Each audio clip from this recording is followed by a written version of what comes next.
In what could be the final round here, there's now just 45 seconds. Sleepy finds a kill on Reagan. Sleepy finds it. He did it.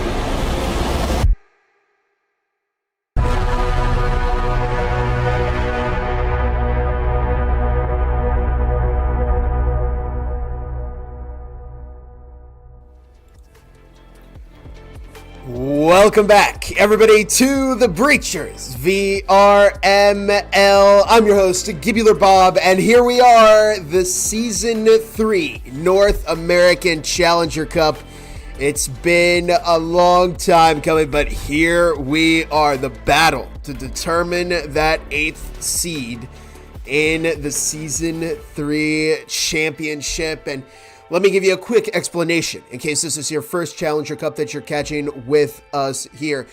We've had 12 weeks this season, and at the end of those weeks, we've had 7 teams that are moving on to the next phase of the postseason, the closed qualifiers. However, we need an 8th team, and this Challenger Cup is going to determine that. We have 16 teams competing in a Swiss-style tournament, 5 rounds, 5 back-to-back maps for all of these teams, and whoever wins, the top 2 best performing teams today, are going to move on to a best of 3 game tomorrow.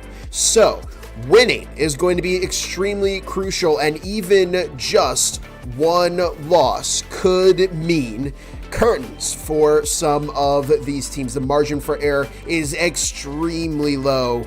And so it's going to be an extremely fun game today. We've got our first matchup coming up in just a few minutes, which is going to be Eternity versus Chaos.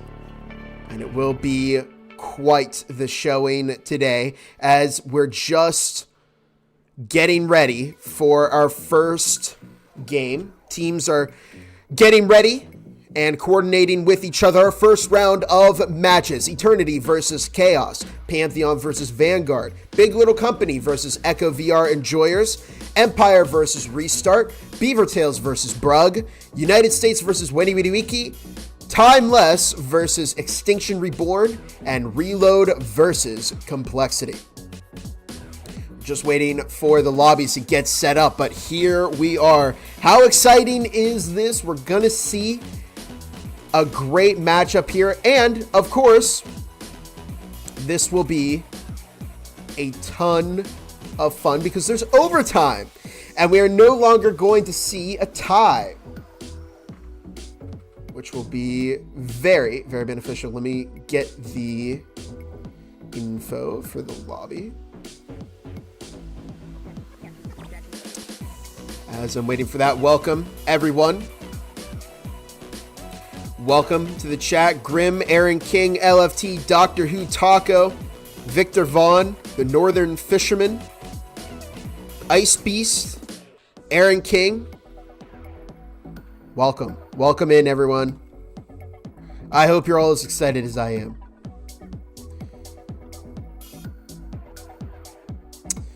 And let's see.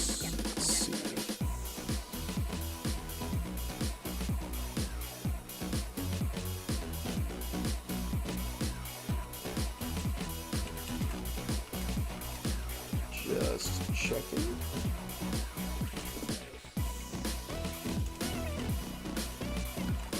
See if we can get one of the teams, get in contact with one of them.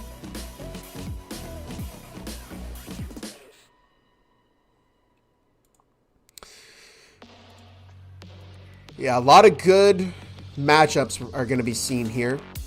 Of course, we're starting off in the early phases. Quite a few teams are going to play each other here. It's not a round robin, so not everybody is going to get the opportunity to play each other. But there will be no teams that have a bye round because we have an even number of teams. So that's always good. Ah, there we go. There's the lobby. And we are going to join up here with Eternity and Chaos. If I could find the lobby. There it is.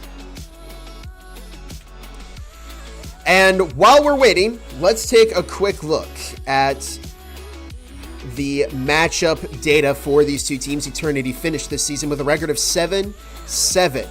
Chaos 9-6. So actually slightly better than Eternity. Eternity's had a season full of ups and downs. Their best map is Ship. They've played 41 rounds on Ship, and they've won 68% of those rounds. Chaos, their best map is also Ship, and they've played 25 rounds there.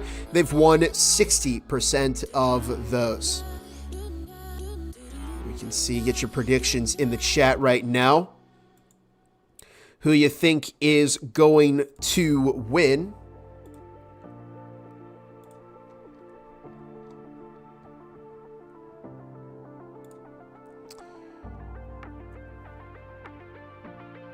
I see some Chaos fans in the chat. You'd love to see that. Let's hear some predictions from everybody. Who do you think is going to walk away as the winner of this Challenger Cup? I see some Vanguard predictions. I see some Eternity. Chaos. I know somebody said Shadow Wizard Money Gang. Voided, what's going on? How's it going? French Toast. Welcome in, everybody. Welcome. Just getting ready for our very first round, our very first match. Is this so exciting or what? And how cool would it be if we got to see overtime here? Because remember, overtime is enabled. This would be the first. We didn't one game in the EU Challenger Cup, which happened earlier today, did go all the way to overtime. We had a 7-6 game, but it wasn't casted. We had a different one that I casted, but I am so excited. This could be the opportunity. And reminder, we do have a second stream getting ready right now for their game. That's hosted by Martini. I'm unsure of his status right now, if he's got a game going yet or not. Maybe keep both of them open. Flip the channels so you make sure you don't miss any of the action, because this is not something that you want to miss. We are going to be underway here very, very soon. We're getting both teams in the lobby right now. Viper Guy, Omen Guy, Marui Guy, IGL Guy, and Drone Guy are all representing Eternity. Who any of them are, I couldn't tell you. Their names are kind of scrambled. We have Sung Gi-hoon over on Chaos, Hutch, Shogun Yan. This is going to be fun. I don't know. Do we think Chaos might get a leg up here because they have a better record?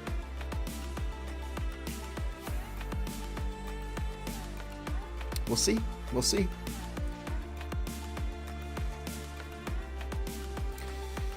All right. Still waiting on the teams to pick out that map.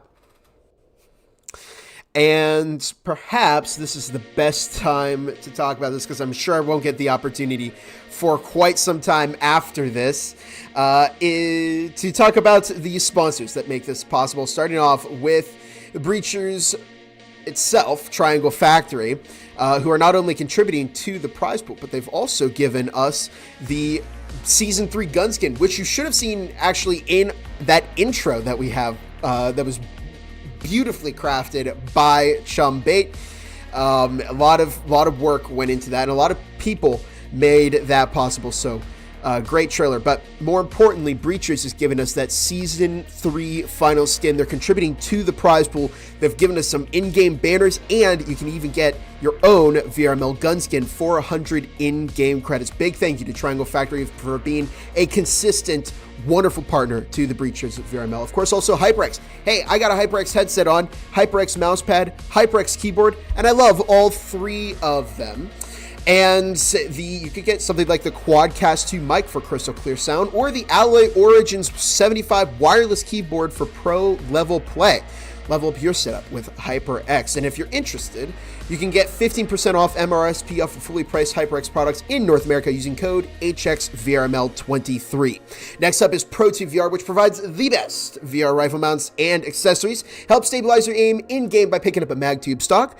Put your controllers into cups that magnetically connect to a fully adjustable stock. Or, if you want to add to the immersion, you can check out the Force Tube with haptic feedback to enhance any virtual shooting experience. With a variety of product ranging from Beat Saber to joystick mounts, Pro2 VR is your one-stop shop for controller peripherals. And finally, Exclaim, which offers a variety of awesome custom VRML merch. And we're joining forces with Exclaim because they enable teams to set up their very own merch stores, which several of our teams have done. If you're interested in an exclusive store-wide discount while supporting the league, consider affiliating with VRML via Exclaim. With all that out of the way, we can finally get ready for this matchup. Eternity is definitely losing. What? Eternity's losing? I don't know. Are we really writing off Eternity that quickly, Beam? Or not Beam, excuse me. Is it Stezi? Sorry. Who is USA playing? That's a good question, Whirple. I want to say it's Wenibidibiki, but I could be wrong. Ah, it is Wenibidibiki. I'm not going to say, I mean, that was kind of an impressive prediction, or memory for me. Our first map, by the way, is going to be Hideout. I've seen a lot of Hideout today. Let's take a look at the Hideout data for both of these teams, as we're still waiting on 2 more players from Chaos to join. Hideout, where does that fit in? That's Eternity's worst performing map on the statistical board here. They played 46 rounds, and they've won 39% of those. 4th player just connected for Chaos, by the way. And it is the 2nd best performing map for Chaos. 76 rounds played, 59% of those rounds won. Eternity is a team that's been dabbling in the Master Tier this season. And we are going to see...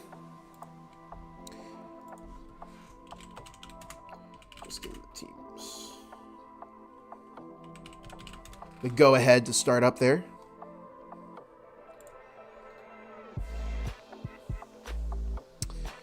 And we should be underway here fairly soon. Yeah, they're just waiting on 1 more from Chaos, and then we can get into it.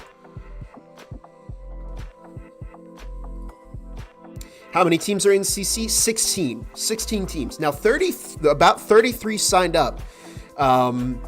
But we would actually be here until, you know, this time tomorrow running Challenger Cup rounds. So we are only 16 teams of the highest ranking of those teams that sign up are allowed to participate in the Challenger Cup. And if you're number 7 or above, you're not allowed to participate. Because you're already in. You're already in the close qualifiers. You don't have to play today. This is often thought of as one of the hardest things to do in Breachers VRML, is actually compete in and win the Challenger Cup, because it's very, very long in North America. It's going to be taxing on teams' batteries, because not only do they have to play, they also have to record here as well. So yeah, it's always interesting to see who can make it the entire distance.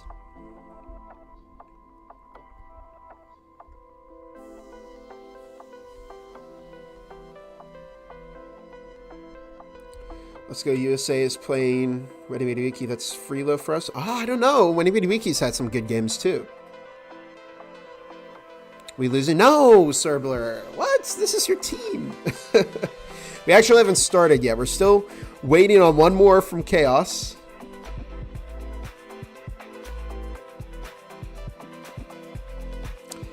Yes. No, Eternity's not losing. Yeah, come on, guys. Don't say that. Eternity is not out of this by enemies. We haven't even started. We could see one of, you know, the only player I'm recognizing here is Pleasant. Everybody else is running under a different name. I know Muffin's on the team. Muffin is the captain. And I wonder, maybe we're going to start fairly soon here. It's been about 10 minutes. I still don't have the 5th connecting for Chaos. Have Eternity... have Eternity paid off one of their players to not show up?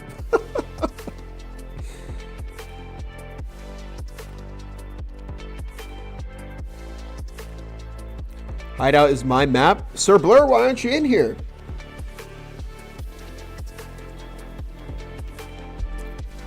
We're on Hideout. Hop in.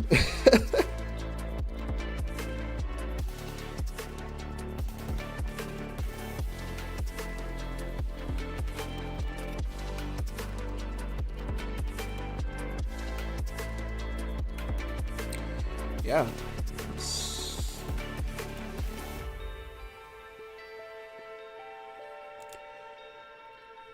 Well, for all of the Eternity doubters. Oh, okay. Finally, the last one is joining right now. Okay. We'll get into it soon enough.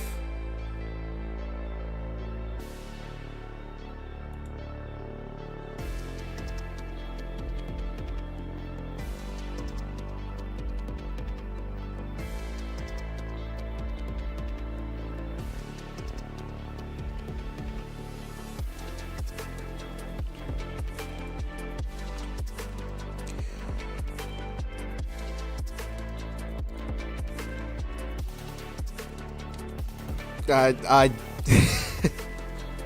running out of things to talk about here because still waiting on one more.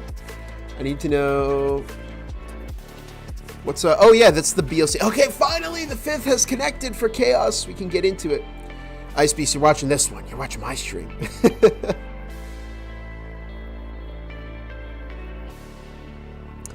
And what does Martini have here? I believe Martini has the BLC game. And Martini does have the BLC game, but in any case, this is Eternity versus Chaos. We're kicking the Challenger Cup off with Hideout.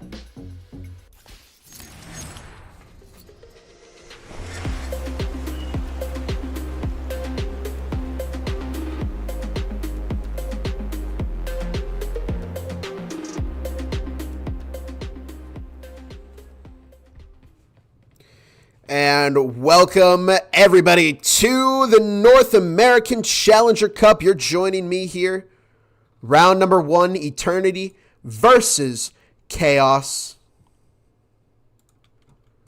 As we get ready to get this map underway, Eternity starting off on the defense, Chaos taking the offense. Next segment, we're here, Victor Vaughn. I promise. IGL guys, Mufin, Vezin guys, Serbler. Do we have Vezin guy? No, we're missing Vezin guy. Viper guy is Zen. Okay. Okay. Thank you for the translation. Ice Beast. When some of these teams rebrand their entire roster, it can be difficult to keep track of everybody. Omen guy is Peak.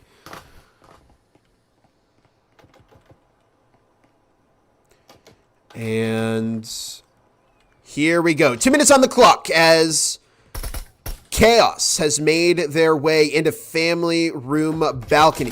The 9-6 team, they've had a better record than Eternity so far. Minute 50 on the clock. Mabicio heading up the stairs, and there's Omen Guy looking for an early kill. But Mabicio is there to shut that down. Incendiary is tossed. I have no idea where that went. Mabicio picks up a lot of damage. Here comes the swing. The EMP has been planted, though. There's the flank from Viper Guy. And it's a 3 versus 3. Stezi, I think. Stasi. Or ST. I don't know. Some of these names I'm not sure how to pronounce. But there's the swing from ST. And they go down to Drone Guy. IGL guy looking to push up. They're going to walk right in the crosshair of Song Gi-hoon. And Song Gi-hoon with a second kill. Make it a double. Why not? Chaos takes the first round from Eternity.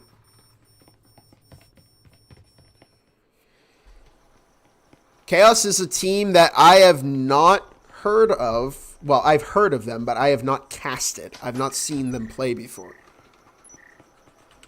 Again, they went 9-6 this season, so again, better record than Eternity. I believe they were formerly known as Descendants of Chaos, but they're not just Chaos. And they're delivering some chaos here right now, because they did just have a very nice opening round. Good control over the push there. They shut down a lot of Eternity's swings.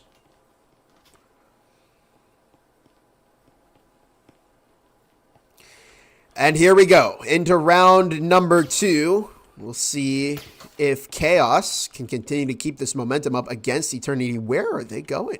They're all the way upstairs. Mabicio and Stezzy. Oh, I think they're waiting for some sort of trap up here, which Omen guy might fall right into. They've got the frag.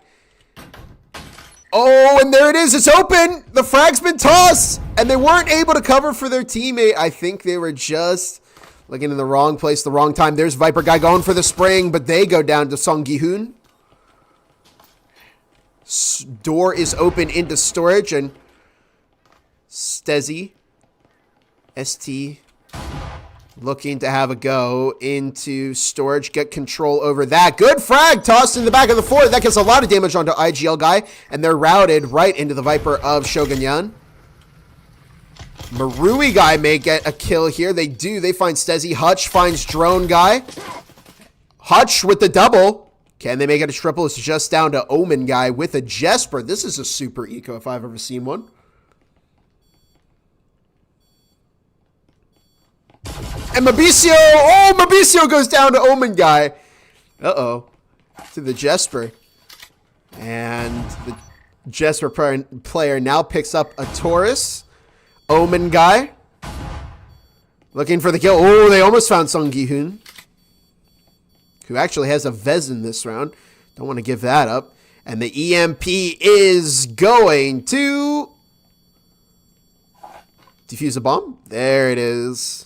EMP goes, and Chaos get their second round, and Shogun Yan taking out Omen guy.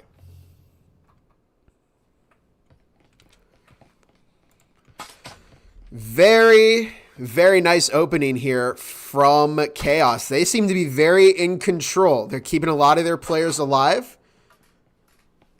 Eternity, they're a team that we're used to seeing actually not in this phase at all. I think this is the first time Eternity is playing in the Challenger Cup.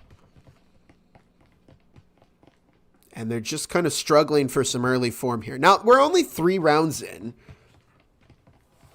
Well, I guess 2 rounds, now 3. So there's plenty of time for Eternity to turn this around. You know, we see momentum shift in just a round, and now Eternity's got some rifles. Maybe they can win this. I'm not seeing a whole lot of utility, which is making me 30% more concerned for their round, but we'll see.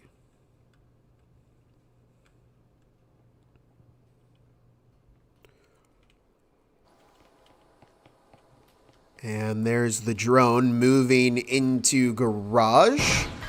Here comes the push from Chaos. They're not wasting any time with this. And Eternity are going to go for some wall bangs here. IGL guy and Omen guy. Blindly firing into garage. They may pick Hutch here if Hutch isn't careful. Hutch is also looking for a kill.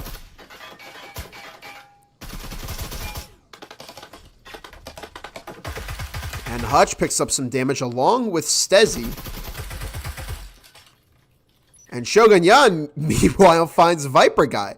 It's a 4 versus 5 with 1:45 on the clock. There's the wall. It's been opened up. Flash tossed in. That's going to catch Troll guy. It's an S-tier frag from Mabicio.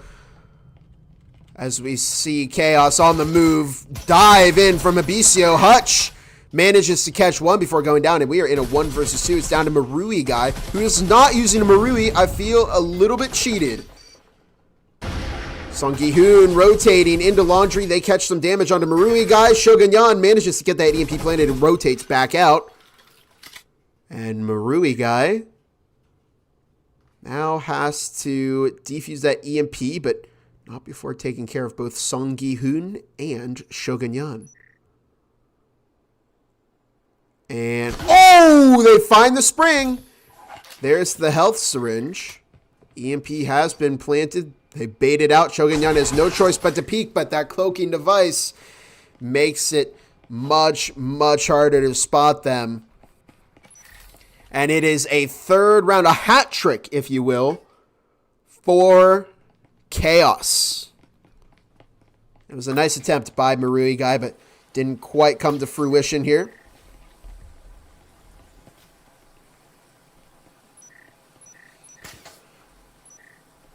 Put me in. Hop in, Sir Blur. Hideout's your map, right? Come on.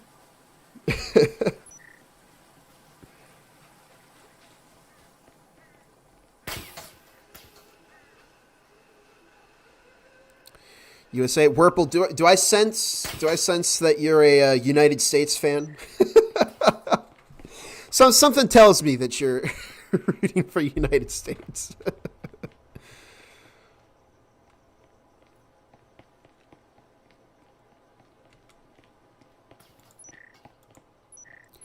Solid game we've had so far. I keep waiting to see the Eternity bounce back here. I know they've got some shooters on this team.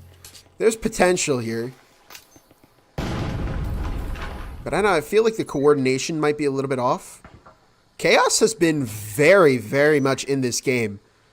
3 rounds in a row against Eternity. Honestly, you know what? I'm missing a lot. I'm not casting enough Diamond Gold games in the league. It's important to keep an eye on what some of these lower ranked teams are doing. IGL guy currently mid-site, and the EMP is going to get planted. Mabisio is going to look for that kill. Incendiary toss right under their feet. They have no choice but to rotate back. 2 incendiaries tossed, completely blocking off the EMP, and maybe just a little bit aggressive on that utility. Once that expires, they've only got 1 smoke. And Shogun Yan, meanwhile, finds Viper guy. We see Shogun Yan dropping the second onto Marui guy. IGL guy is mid-site A. Drone guy goes for a wall bang. Nobody's finding each other. Stezzy decides to push into the middle of the site. They go down to IGL guy. It's now a 2 versus 3. Maybe this is where you start to fall back and play off a little bit, and that's exactly what Chaos did. They didn't push. They knew that Eternity would have to push them. They're 4-0 against Eternity. And quick reminder for how the Challenger Cup works. We're only playing 1 map here. We are only playing 1 map. If Eternity cannot get this back, I mean, in 3 rounds, they're just going to straight up lose to Chaos. This would be a tough, tough loss on map 1.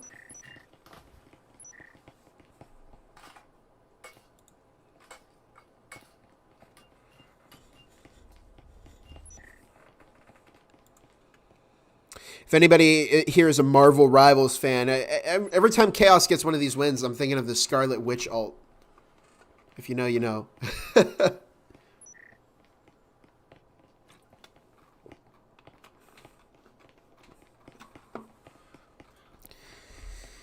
All right, Eternity.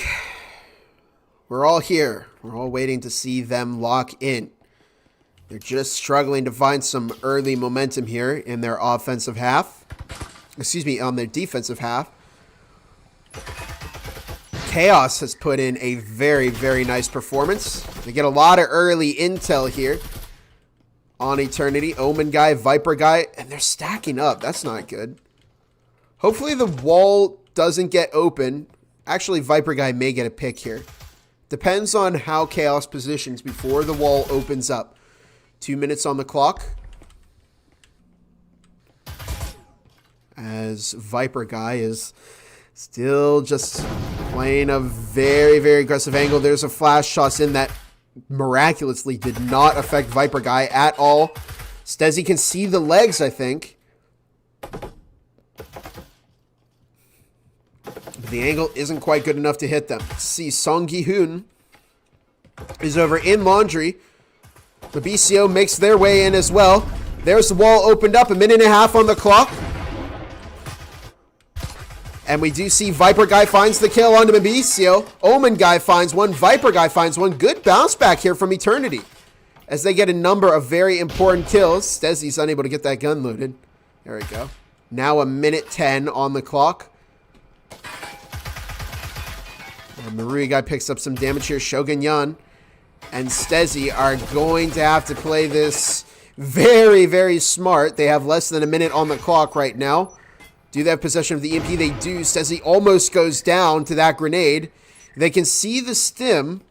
Viper Guys creeping their way up the Laundry hallway, looking to make the push onto Shogun Yan. They find one. Stezzy's going to look for the refrag. They catch that.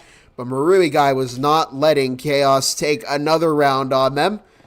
And it's a 4-1 game. Potential here is to go 4-2 into the second half. And Eternity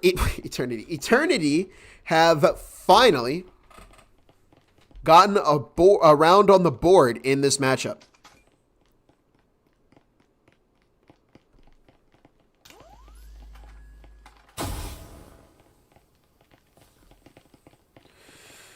Who said Chaos would get 7-0? I don't know. I don't know. That was not the right call. We're not getting a successful connoisseur score with that one. This has been a very solid matchup between these teams. Eternity is bouncing back. I've been waiting for this. I knew they had some potential, and then they've got the ability to lock in and get around here. We just need to see them focus and coordinate. Got to keep your team organized. Here we go into round 6, the halftime rounds. After this, we'll see Chaos take the defense, and maybe Eternity will have a really solid offense. We'll find out. Wall is opened on the bottom floor, and Omen Guy is going to look to throw a grenade. Oh, that got a lot of damage onto Song Gi-hoon. But luckily for them, they had a heal. Shogun Yan finds the kill onto Marui Guy. Mabicio may get caught out here by Omen Guy. And EMP is in possession of Chaos. Omen Guy is actually going to rotate back. Those two players extremely close to each other. Hutch makes their way further into storage as Chaos are taking some space here. Omen Guy slowly makes their way through Waterfall. Shogun Yan might get caught here by Omen Guy. IGL Guy pushing up. They're caught by Shogun Yan, who finds the second. They're refragged by Omen Guy. Stezzy taking out Omen Guy with an incendiary. And we're in a 1 versus 3. It's just down to Viper Guy against 3 of these Chaos players. And Mabicio goes down. Song Gi-hoon might go down here. Viper Guy on the move. They see the leg. They catch the second. Can we see a triple kill? It's up to Stezzy. And they're playing in a safe angle here. We see Viper Guys rotating around. They're hitting the EMP. They're going to have to bait Stezzy, and they do! Oh my goodness! What a clutch from Viper Guy. A 1v... Was that a 1v4 or 1v3? I think it was 1v3. Very, very solid clutch there from Eternity, and it keeps them with a respectable 4-2 score heading into the second half. Plenty of room here to really spread their wings and get a good comeback going as they move on to offense.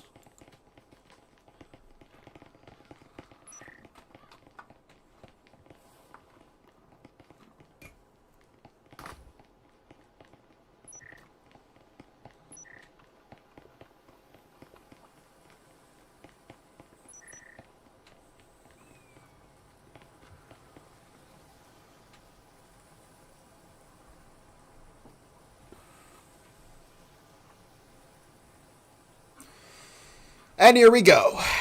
4-2 heading in the second half. Eternity now on offense. We'll see Chaos found some early momentum, but they have not scored since Eternity started to get some points on the board. Have any matches concluded? It doesn't look like any matches have concluded quite yet. Don't worry, I'm here to give you some score updates in case something does happen. And of course, we do have stream number 2 in case you're interested in what's going on there. Omen guy drops a flash in. Here's an aggressive push from Eternity. Song Gi-hoon finds Viper guy, Drone guy taking out Shogun Yan. Mabisio is also in there, and they're quickly taken out by 3 Eternity players who are just going to try and play their numbers here. If you're Chaos, you want to meet this aggression with your own aggression and just keep as many people close to site as possible. We'll see if they can adapt to this, but so far, there's one wall open. We're going to see a quick collapse here. Marui guy finding the kill onto Hutch. It's down to Stezzy and Song Gi-hoon. Song Gi-hoon's not really in this. They're at 1 health. Stezzy looks for one. They don't find it. Marui guy drops the double onto both Song Gi-hoon and Stezzy as Eternity are now 1 point away from tying this up. Ooh. Very interesting.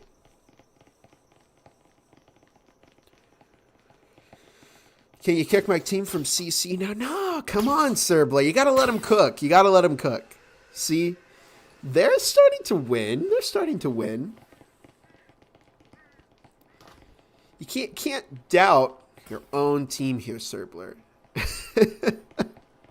You're supposed to be rooting for them. You gotta cheer for Eternity.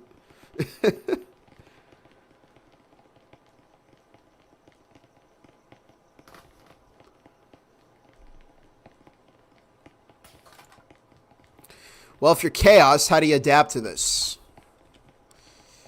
That's a good question. I think, again, we talked a little bit about this in the previous round. You just don't want to let Eternity get too aggressive. You don't want to feed them some ones. Keep people close to the site. Keep them tight. Keep them packed tightly on the site. That's what I need to see from Chaos. 2 minutes 15 on the clock as Stezzy picks up some damage through the wall. Marui guy's going to get aggressive here. They find the kill on Mabisio.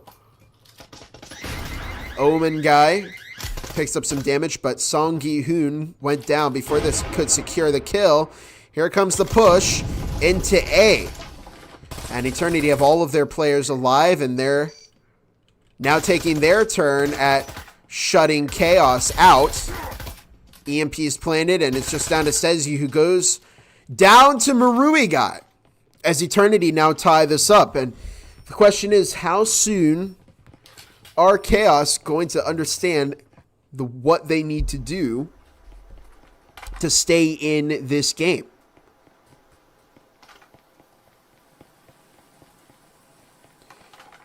I mean, they just cannot be keeping everybody spread apart. You've got to stay together here. This spread apart defense is not working. Eternity are just playing their numbers here, and they're taking gunfights with, that are 2 versus 1, 3 versus 1. And when you're that one lone player on Chaos who's getting attacked by, 2 or 3 Eternity players, it's a very fast way to give up picks to the other team. We saw such a great start from Chaos. Are they going to be able to bring it home here? There's a lot of rifles in the hands of Eternity now. Only one, and that's on Chaos, and that's held by Song Gi-hoon. And again, we're seeing just spread out, keeping 1 or 2 people watching a room at a time, and I think we're going to see it here. Eternity are going to quickly collapse on this, and there's not going to be enough people to keep hold of Site B. Frag is tossed. A little bit too early. Mabisio sitting in gym with 2 minutes on the clock, and we're about to see a charge here from Eternity. IGL guy and Viper guy may push in here. Yeah, look at this. They're sticking together like glue, and Eternity are not getting too aggressive and just sending one person in alone. Marui guy and Drone guy keeping an eye on some of the angles outside of the site. Marui guy finds the kill onto Hutch. Look at this coordination. This is the Eternity that we're used to seeing. Marui guy is pushed in alone, and they do find Stezzy before going down to Mabisio. Song Gi-hoon makes their way in. Drone guy finds that kill. And it's already too late for Chaos to respond here. Shogun Yun finds the kill on the Viper guy. Omen guy was there. And IGL guy found Mabicio to make it a 4-5 Eternity lead over Chaos.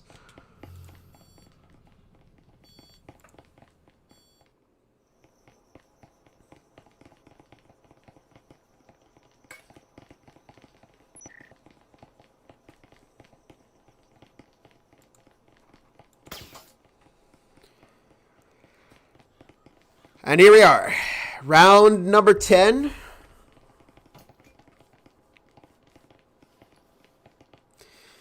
Chaos have not won in 5 consecutive rounds. And we just need to see them. It's just, we need to see their in-game lead or one of their players call this out to their teammates. At this point in the game, you need to say, guys, what's causing our losses here? What do we need to do to get control of this game? And you have to be observant. How are they getting into the site all the time? How are they pushing here? Could our formation be too spread out? Maybe we just need all 5 of us to anchor on site, and that might work. You know, it's opening you up for a pinch, but Eternity aren't really doing that. It's all coming from the same angle.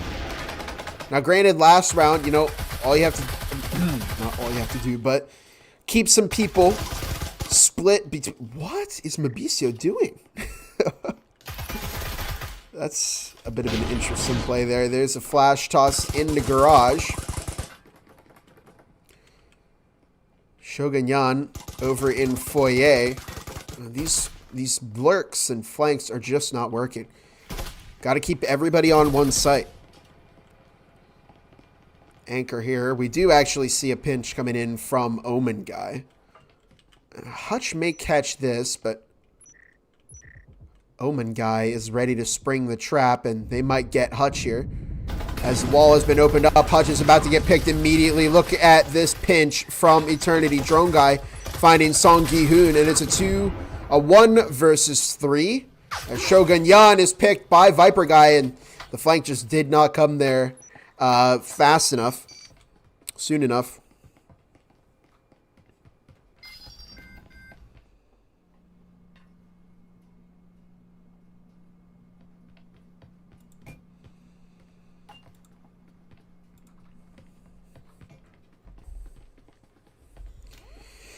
And here we go. Match point for Eternity. And they may be able to turn this into a win over Chaos. One more round is all it takes. It really could be anyone's game.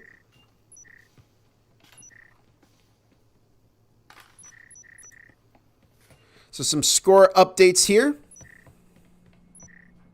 Pantheon beat Vanguard 7-3. Big Little Company beat Echo VR Enjoyer 7-3. United States beat Wendy Wiki 7-2. And Timeless beat Extinction Reborn. Extinction Reborn beat Timeless 7-3. So there you go. Meanwhile, we're getting started here on round number 11. What could be the final round of this matchup. 2 minutes 15 seconds on the clock. That drone up top, ready to roll. Hutch might get spotted here. No, they weren't spotted. Maybe the droner needs to watch the Mastering the Meta video. Hutch manages to get away unscathed. And we're seeing Chaos finally stacking up on the site. They got their early pick and could potentially turn this into a round win. We'll see. IGL guy recovers the EMP. Oh yeah, it got dropped by Omen guy. Went all the way down to the ground level. Marui guy finds the kill onto Hutch. That frag is going to catch some damage onto Viper guy, but here comes the push from Eternity already into the site. Viper guy does not have that EMP, but they are in the site. They've got the cloaking device catching one. IGL guy finds Song Gi-hoon.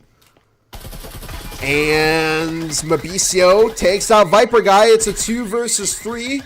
This is still doable for Eternity, but that flash is not going to help them at all. Marui Guy looking to get that EMP planted. Only a minute left on the clock before Eternity take away this map from Chaos. Good frag tossed by Mabicio. It's an S-tier frag. Nonetheless, IGL Guy hanging outside of Site A, Drone Guy on window. And that EMP is just slowly ticking down, and Chaos are going to have to start making a move here. Mabicio looking to push up along with Stezzy. These guys have to get on that EMP, and it has to be fast. Stezzy will go down to IGL Guy, an impressive double, as Eternity are going to walk away your winners of this very first matchup in the Challenger Cup. And what a performance. I mean, I think they really threw us all for a loop there. It was not looking good for Eternity at the start of that. 4 consecutive losses to Chaos, but ultimately once they got over to that offensive side, you could see that Chaos just could not find a way to slow them down. They gave up a lot of free picks to big Eternity stacks on some pushes, and ultimately wasn't Chaos's call here, and they're going to find their first loss while Eternity finds their first win. Now stay tuned, we do have some more rounds here in some more games going on. We'll see if we can get any of those. If not, we'll move directly on to the second round. Remember, of course, there is Stream 2 up. That might have a game, so go ahead and check that out while this one's on ads, and we'll be right back.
Here we go. We're back into the action here. Eternity versus United States.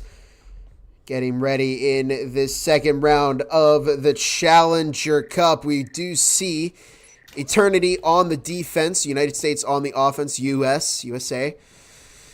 Michael Kaiser, Toshi Rin, Ryusei Shido, Oliver Aiku, Itoshi Sae, all representing United States. Viper Guy, Drone Guy, Marui Guy, IGL Guy, Vezin Guy, all on Eternity as we get ready to head into this first round. Eternity 7-7, United States 7-7-1. That means the only difference that they've had from Eternity is that they've tied a game. In addition to that regular 7 wins and 7 losses. Here we go. Starting off round number 1 as the hatch is opened up into storage. And quick droning in from USA, which did beat Wenibidibiki, and we were on board with Eternity when they beat Chaos. Now 2 minutes on the clock as that drone moving in, catching some intel, spotting IGL Guy. Eternity were off to a bit of a slow start in their previous match, but they quickly picked it back up. There's some incendiaries tossed. IGL Guy picks up quite a bit of damage from that frag grenade.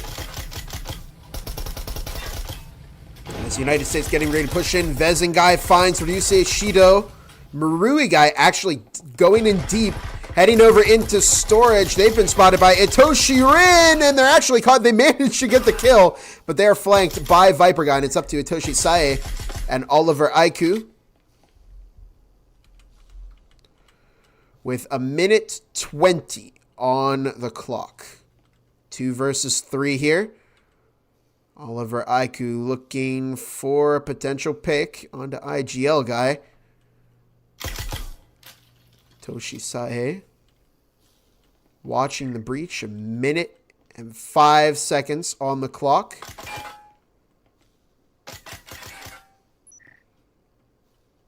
Spectrals. 2 Spectrals versus 2 Spectrals and a Cyclone. Numbers advantage being in favor of Eternity. It's going to make this pretty difficult for United States. IGL Guy looks to swing, and Oliver Aiku goes down. It's now up to Itoshi Sae, whose gun is not loaded. Worst timing for that. But Eternity find their first round of this matchup here.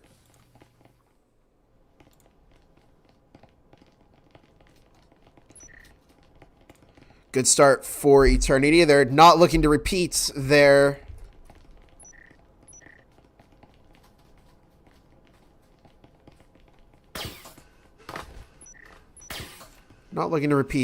early battle against Chaos.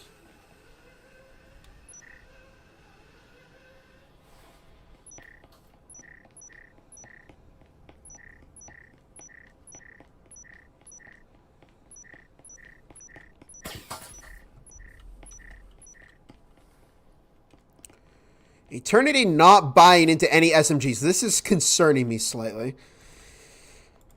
We could see US find some momentum here. I think a lot of times the teams that invest into some SMGs in the second round often find the most success. Giving you a little bit of extra firepower. Vezin Guy did pick up the Omen. As drone moving into blue hallway. Lockers just carefully clearing out the upstairs, but Eternity have not put anybody up there. USA were able to take out 2 Eternity players in the previous round, but they did end up losing that to Eternity, so we'll see if they can maybe turn the tides in this second round, especially because they have one more SMG than Eternity does. 1 minute 40 on the clock. Still plenty of time for US to make a push here. Viper Guy and Vezin Guy both keeping an eye on Site B. Marui Guy's actually over in bathroom right now.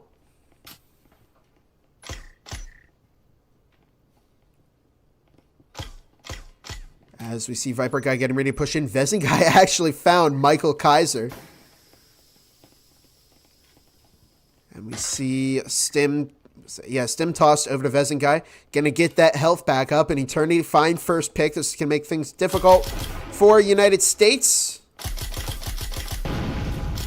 But the wall is open. There's the Incendiary tossed in. Good denial of entry from Eternity. Less than a minute on the clock.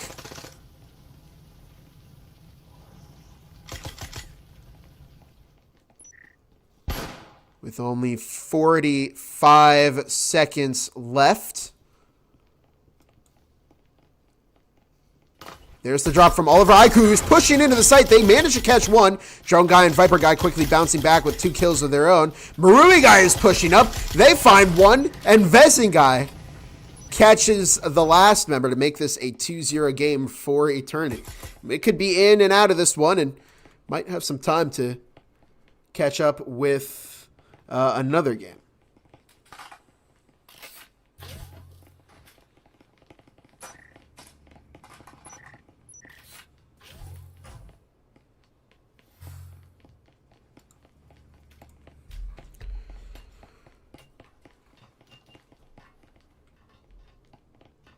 And here come the rifles from Eternity.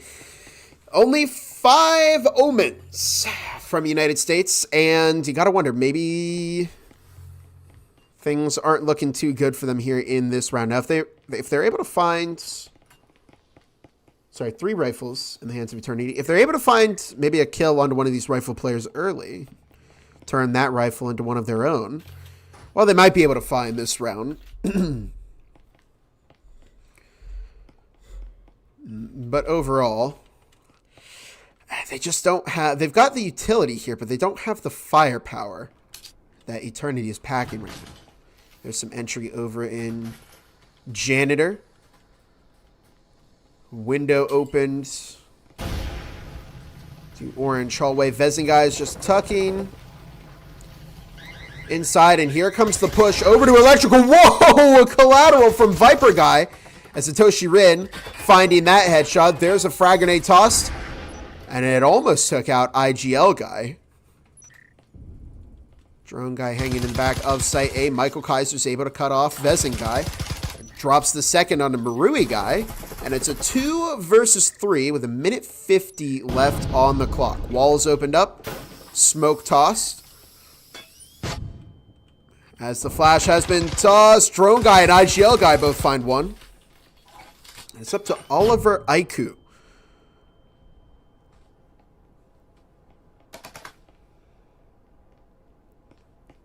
Alone in a 1 versus 2. Against the Marui, this is going to be difficult because you see Drone Guy has just so much range here to mess around with. IGL Guy's holding quite a long angle too, and while you typically might not see somebody hold, well, I mean, you could see somebody hold that angle with a Vezin, but it's got less range than the Marui, but it's still going to be better at getting a kill at distance than an Omen. And Oliver Aiku recovers the Marui. They got the EMP as well, but 50 seconds on the clock. What do you do here if you're Oliver? Drone Guy's definitely picked up the audio cue, and there it is, a 3-0 game for Eternity. All around solid opening from Eternity. Maybe we can see like a repeat of what happened with Chaos, where maybe we see United States suddenly lock in after four losses to Eternity, but we're just not seeing the response here. Now, United States are going to get 5 rifles this time around. Eternity able to buy 5, yeah. I was debating whether Viper Guy was going to play support for their team and go with the Jesper, or if they actually had a rifle. So yeah, 5 rifles across the board, actually. The USA doesn't have a ton of utility,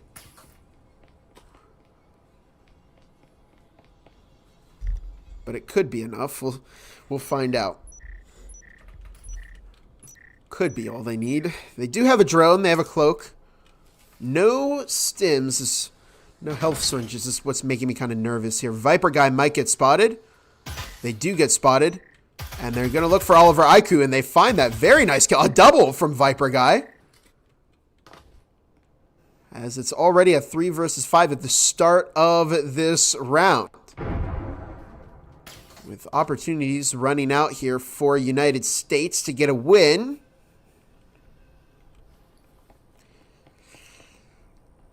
I'm just wondering, what do you do here? Maybe you sit up on the roof and just save and try again next round when you have 5 players, but that's going to make Eternity's pockets go even deeper. Toshi Sae and Michael Kaiser make their way through Assembly Hall with a minute 40 on the clock. And we might see the push onto Site B here. We did see a disconnect from United States. See if they can get that 5th back in there. You definitely don't want to be running with only 4 players.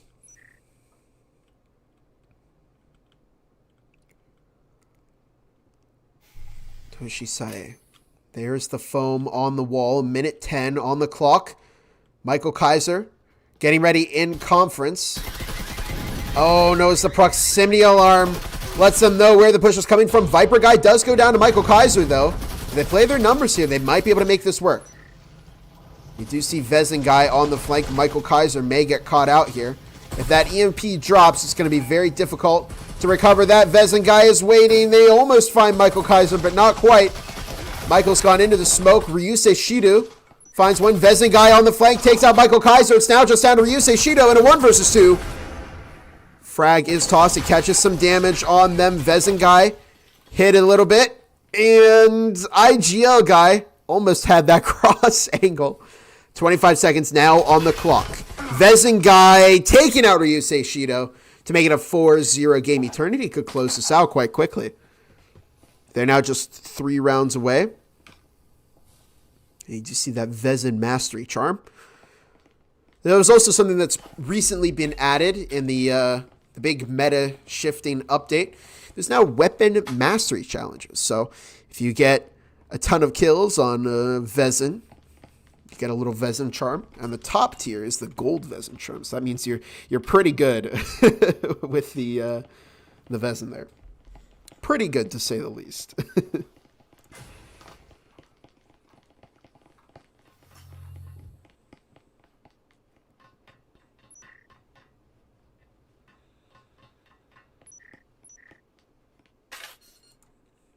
If USA wins, I'll give you one of my kidneys. Well, you know what?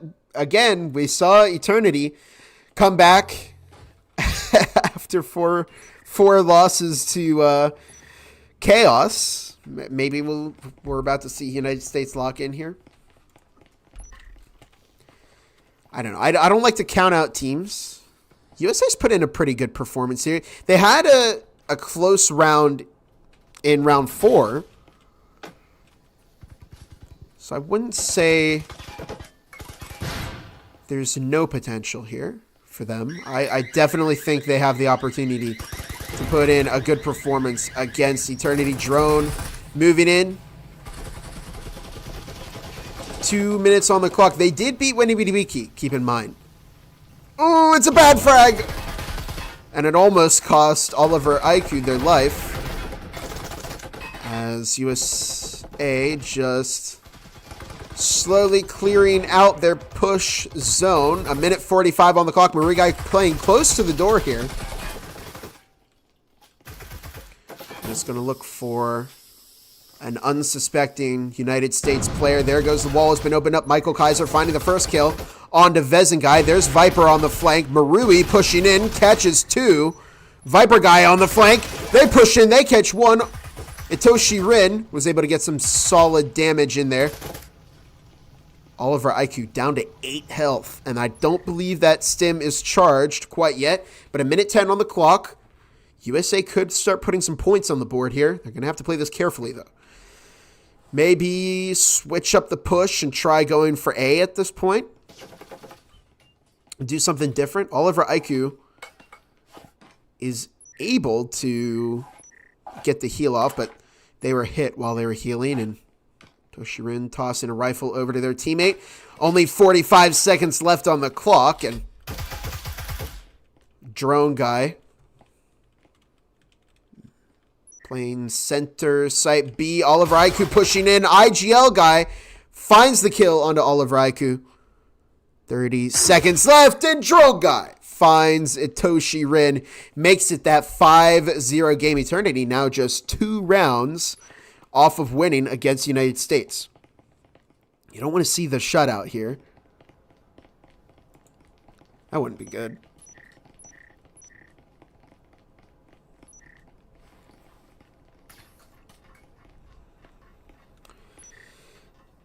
And if this matchup does end in 2 rounds, we'll be taking a look at another game between 2 teams that have won. Let's see, who else won here? Extinction and Big Little Company both won. You can probably tune into that. And both Empire and Complexity won, so we have options here. If there's a specific game that you want to see, let me know in the chat. We're trying to keep the teams that have won both of their games at the center of attention here because, again, their performances here will be more relevant to the overall tournament.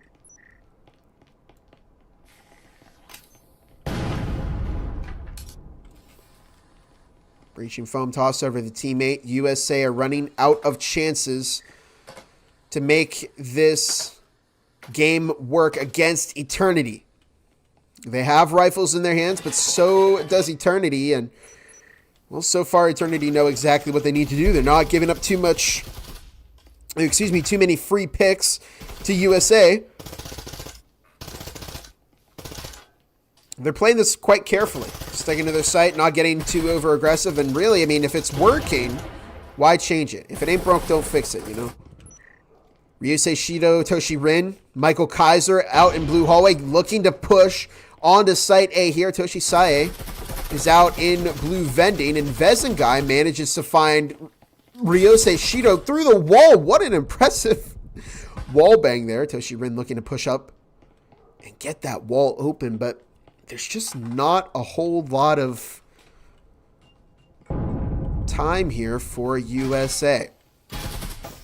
Utility tossed in the back of the site. IGL guy is not affected by the frag. Drone guy and connector are closed off by the incendiary. And here comes the 2-prong. Toshirin might look to get that EMP in and planted, especially while the utility is still active. But Viper guy was there. Michael Kaiser goes down. Oliver Aiku could be next. Viper guy continues to push in, and we're not seeing anybody watching that angle. Toshirin now looking, but Viper guy slides in and slips past the defense here. Oliver Aiku's tucking outside of the site. Toshirin was able to shut that down, but it's now just down to Toshirin with 35 seconds on the clock. And they have that EMP, but they're in a 1 versus 3 here. And IGL guy with a nasty blind fire. Oh my goodness. And Eternity's now just 1 round away from a complete shutout.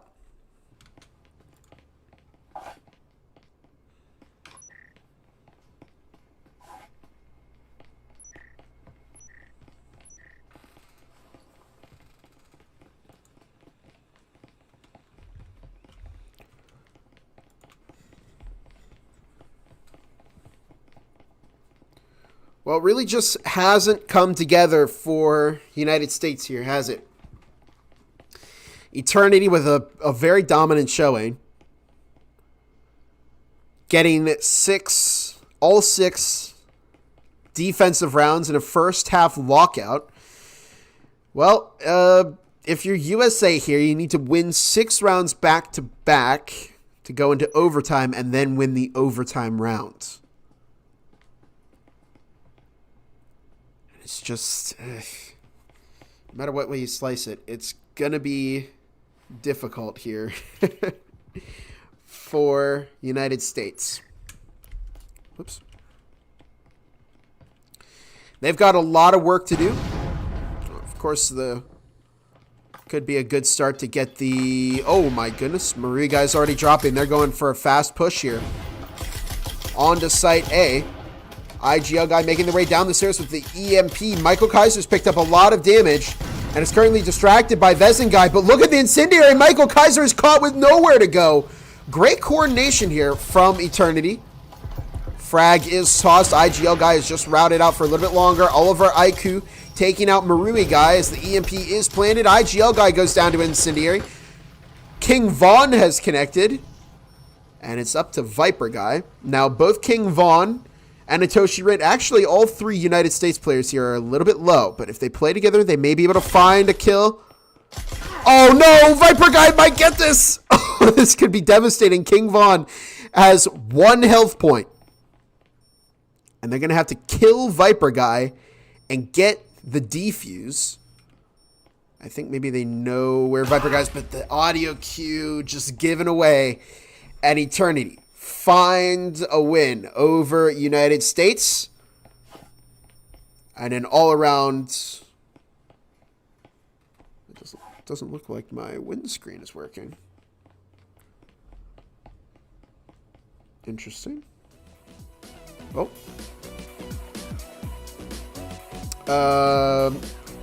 Let's try this one more time. Did this work?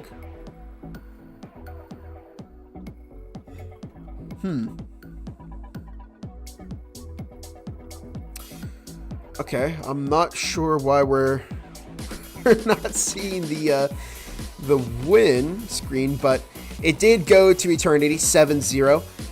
And we're going to take a short break because I have a feeling that there's still plenty of games that are going, because this was quite a fast round, but unfortunately for United States, didn't quite come together. We'll see if we can maybe get Complexity and Empire or Big Little Company and Extinction Reborn. Till then, don't go away. We'll be right back.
Yeah, we're wasting no time here. Big Little Company and Empire is happening right now.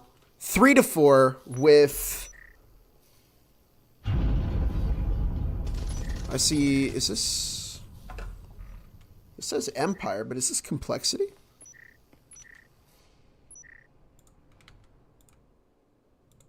How did...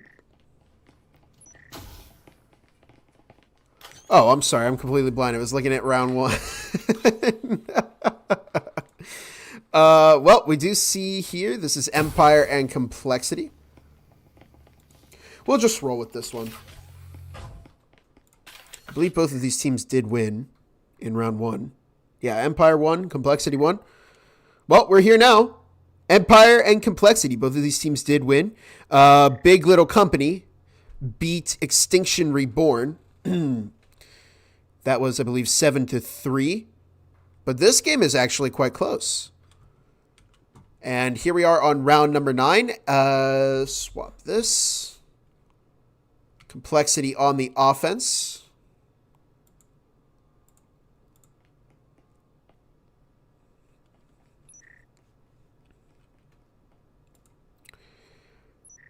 And here we go. Round number 9. We'll see how Complexity can make this work against Empire. Drone moving in.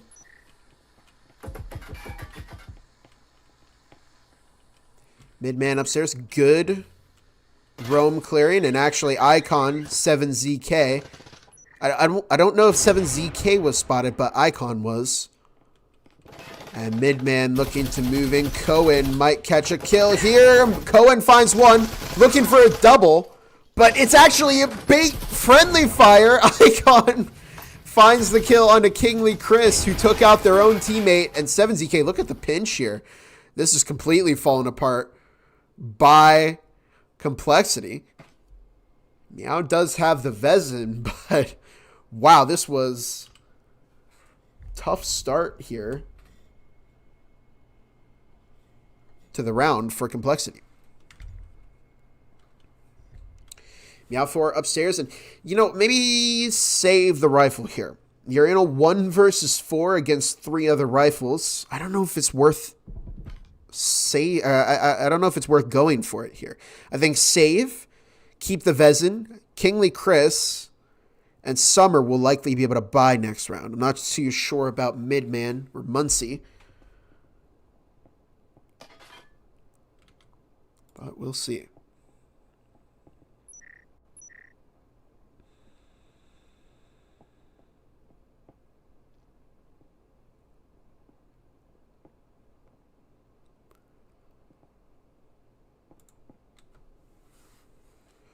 .40 seconds on the clock, and Meow is holding an angle here, just waiting. Love the patience from Meow. Sitting upstairs, and yeah, I think this was the right call to save. How we get 7-0? I'm sorry, Whirlpool. It did not go United States way. Have a quick look at the scoreboards here. 7ZK 11-4, very, very impressive. And we can also take a look at the matchup data for this game. Empire 8-5-1, Complexity 8-3-3. Both teams with some very solid records. They finished their seasons positive. Ship is the best map for Empire. Where does Factory rank? It's not their worst rated one, but it is one of their worst. 64 rounds played. They've only won 45% of those. On Factory for Complexity, 61 rounds played. 49% of those rounds won. So neither team breaking the 50% win rate on Factory. I'm very surprised Hideout wasn't actually picked here. Both teams seem quite experienced on it. They have similar win rates. Skyscraper could also have been a pick. I'm curious because this is just not one of their best performing maps. Now, both teams, of course, do get the opportunity to ban maps until there are only 2 left. And so maybe both teams just kind of kept banning their main maps until we were left with Factory. And it is still somewhat of an even slate because they're both performing. Their statistics give us they're about the same. So, and you know what? I guess whatever method they chose for picks and bans is working because this game is quite close. 5-4. Empire is up by 1 round.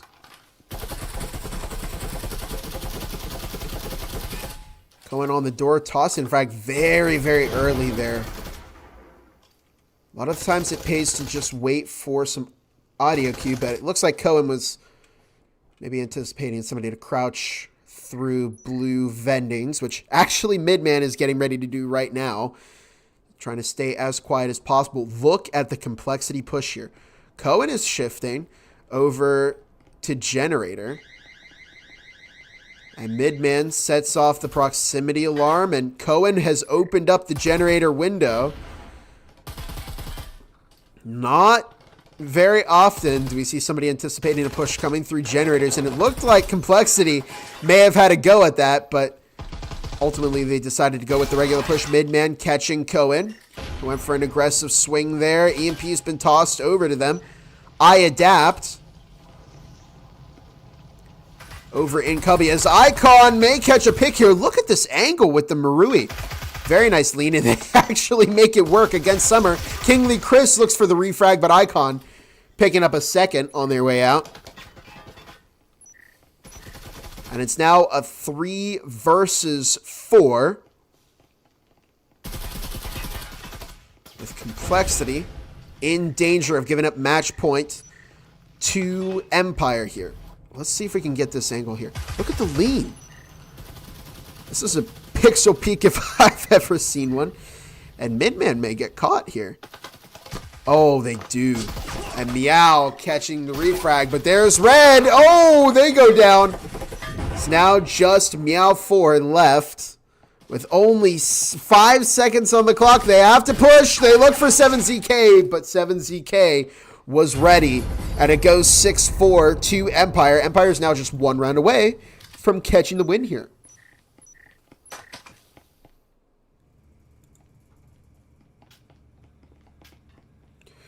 What's going on, Savage? How's it going? Savage from Blaze EU, one of the 2 EU teams moving on to the best of 3 tomorrow. And the EU Challenger Cup was a lot of fun. There are only 7 teams, so it was across 4 rounds instead of the usual 5. But every single round had an incredibly fun, action-packed game. It was a lot of fun to watch.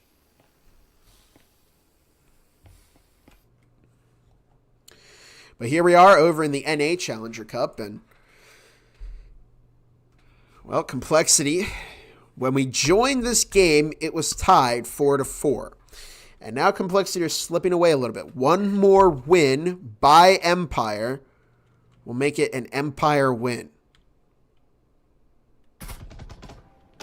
Which seems pretty self-explanatory. Kingly, oh no.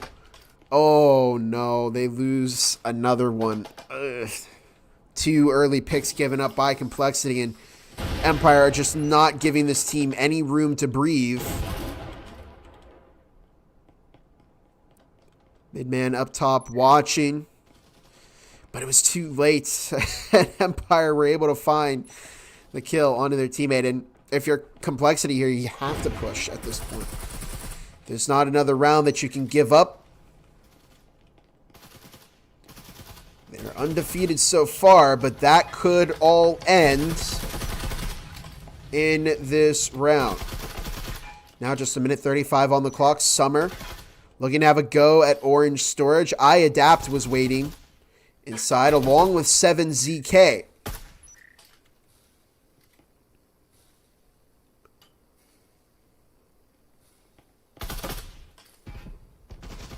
And 7ZK finds the kill onto Midman, and it's a battle of swings between both. Oh no! But 7ZK finds the kill onto Kingly Chris, and well, Kingly might have been caught by the incendiary if they weren't taken out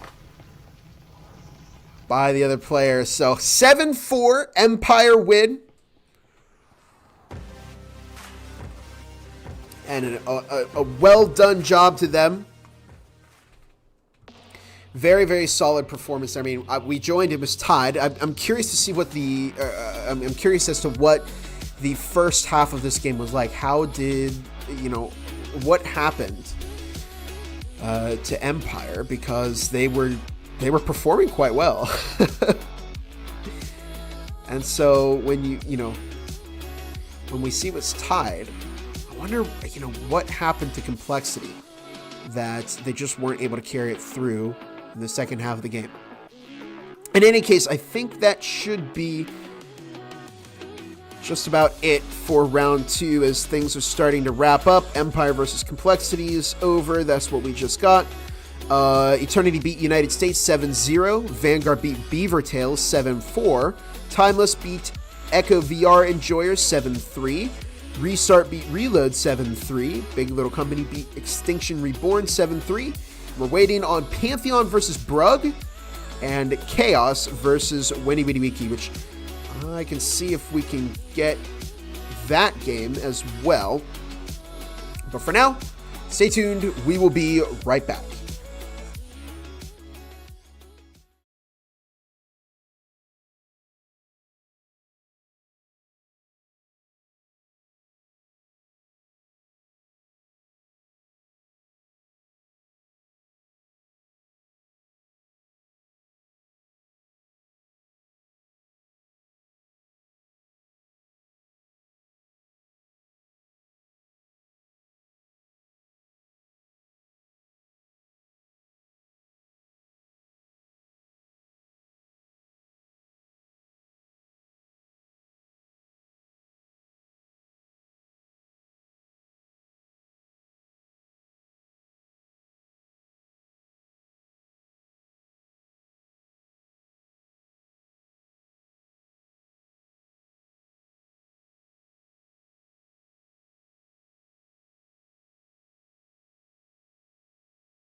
And we're back once again for our North American Challenger Cup.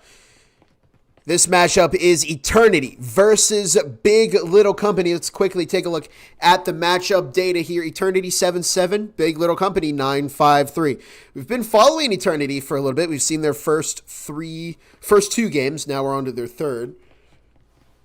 But also, very important, is Big Little Company, because both of these teams, Stream 1 is handling Eternity and Big Little Company, who are at the top of the Challenger Cup right now. They're both 2-0.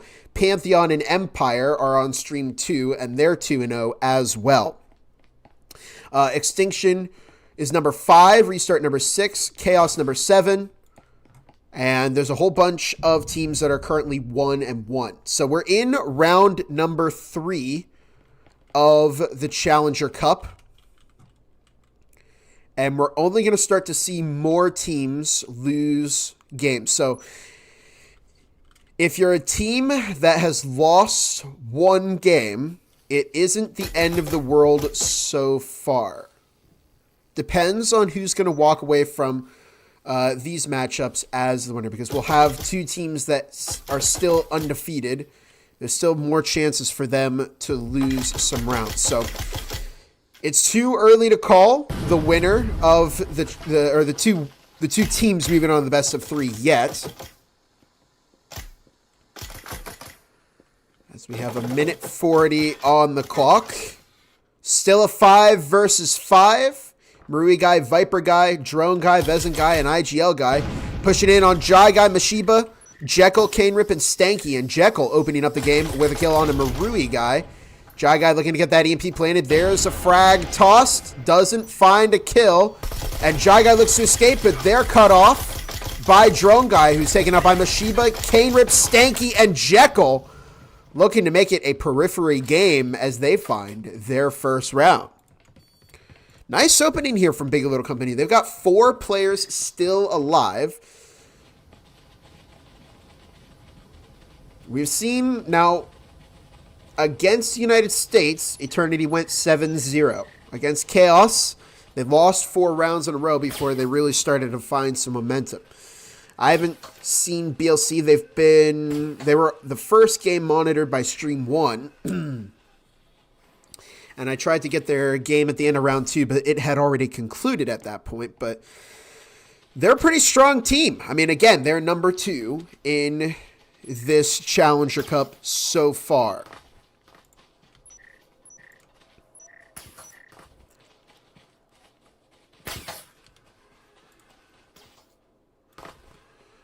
And we'll see who's going to take a little bit more of that early momentum. Is Big Little Company going to make it a 2-0 game? We'll find out. Again, very strong opening by them. They're picking up 3 omens, whereas we're seeing Eternity play a bit more of an eco game, as they have been in each of the games we've seen them in so far. Yeah, a whole 4 Spectrals and a Cyclone versus 3 Omens. This could be bad for Eternity, because firepower is very important, especially in this new meta. The fact that you're able to buy Omens, or excuse me, any kind of SMG, and if you can get a kill with it, you're going to get extra money, which you can then reinvest into the next round. Viper guy finds the kill onto Jekyll and drops a double on Mashiba. As we're watching Vezin guy go for the flank here. Jai guy opening up the wall, peeking with the cloaking device. Smoke is tossed in, and we're about to see Vezin guy push here. Oh my goodness, they've been completely wrapped. It's now up to Stanky, who goes down to Viper guy. And, well, They just one-upped. Eternity just one-upped Big Little Company. The previous round, Big Little Company had 4 players alive. Well, Eternity had 5. Get a quick score and map reset there. But it's been a strong opening here from both teams. Now we're getting into some rifles.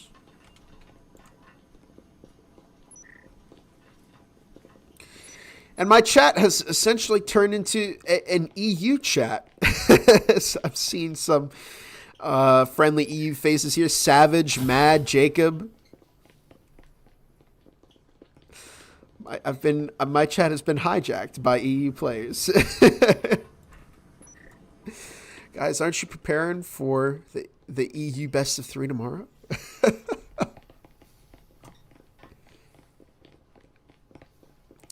That will be casted 12 p.m. EST. For now, let's see how Big Little Company responds to that previous loss that they've had to Eternity. Drone moving in, catching some intel. They notice the static emitter, the door blocker, Viper guy, IGL guy. Oh my goodness. This could be very bad. Jekyll picks up a lot of damage. Kane Rip has also picked up some damage. Marui guy finding the kill on Jekyll. And both teams still looking pretty healthy at the moment. Marui guy's going to get caught in that incendiary. And that was a friendly incendiary. That could have been very bad for their team. Frag is tossed. Mashiba finding Vezengai. Minute 40 on the clock. As Kane Rip picks up more damage again. They're already healed. Mashiba finds IGL guy. And it's now a 2 versus 4. As Marui guy grabbing that Omen. Oh, and into some fire there. Stanky dropping the double to keep BLC in the lead of this matchup. And once you put some rifles into their hands, they really seem to pop off a bit there. They did a lot better than they did in that second round. Now Eternity are going to be able to field some rifles as well. Is it 4 or 5 rifles? We'll check in with Drone Guy in a minute, but BLC are going to be fielding 4 rifles and an Omen. Drone Guy running a Spectral.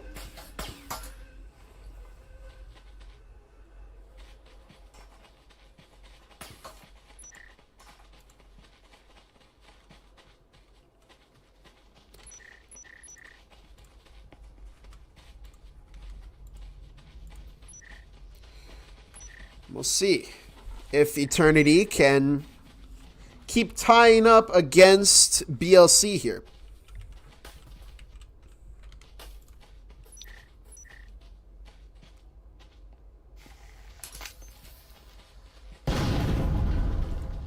Hatch opened up 2 minutes 20 on the clock. As Jai Guy now drops. Vezin Guy is actually out in Green Hall listening for some audio cues. And the drone is not out. Stanky collecting some intel for the team. And Jai Guy is caught by Vezin Guy. Unprimed frag as Vezin Guy tossing that over into Lounge. And bit of an oversight, but Jekyll is able to catch Vezin Guy.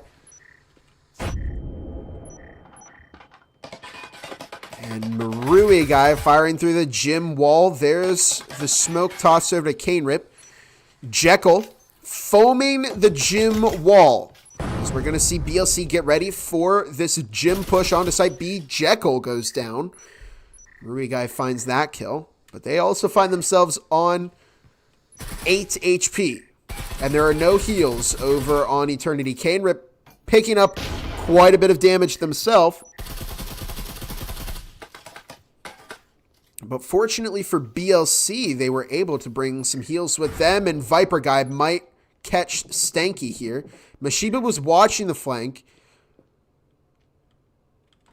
But I worry for BLC is usually the downfall is that they look away from their flank a little too early. And just as Mashiba makes a move, they get caught by Viper Guy. Kane Rip catching that refrag. And they find themselves in a 1v3. And they're taken out by Marui Guy to make it a 2-2. So nobody's really grabbing any momentum here.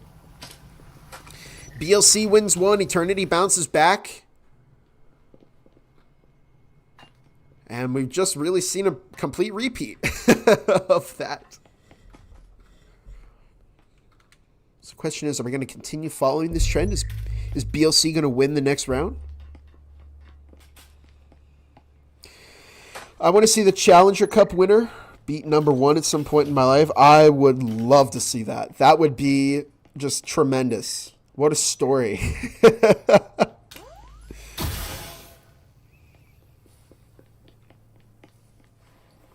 We are close to season 1. Yeah, it would be, I mean, you know, if you win Challenger Cup and then go all the way to the finals and beat the number 1 team, I mean,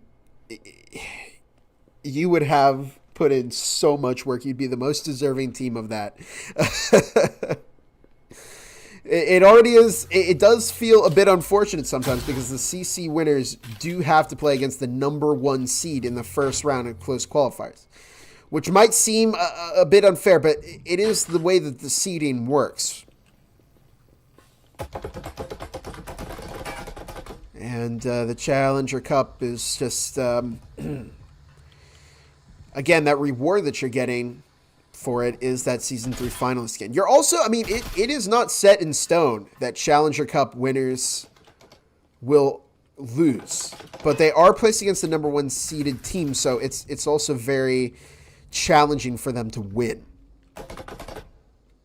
It's just in the nature of the competition. We're trying to keep the best games for the end of the bracket. Sometimes it doesn't always work out that way, but yeah, Matt, I agree with you. I'd love to see a season where we see the CC winner climb all the way to the top. Jekyll found Vezengai, by the way, as we're into... Oh, no, bot Enzo. Who got disconnected? Oh, I think it was Mashiba. Hopefully they can reconnect as Viper Guy is making their way down the red stairs. And it's tempting to do the bot takeover feature, but you're not allowed to do that in league play. Jekyll might get killed by Viper Guy. Jekyll dropping 2. Viper Guy dropping 3. Oh, it's just down to bot Enzo. And they're outside right now. Can we get Mashiba to reconnect fast enough? Only 50 seconds left on the clock, and Enzo is giving away their location. They make it down to red stairs, and Viper Guy finds the kill onto Enzo. They just weren't able to get that player back. Very unfortunate. As it is now a 3-2 game. I hate the back and forth. What? Jonesy, this is what it's all about.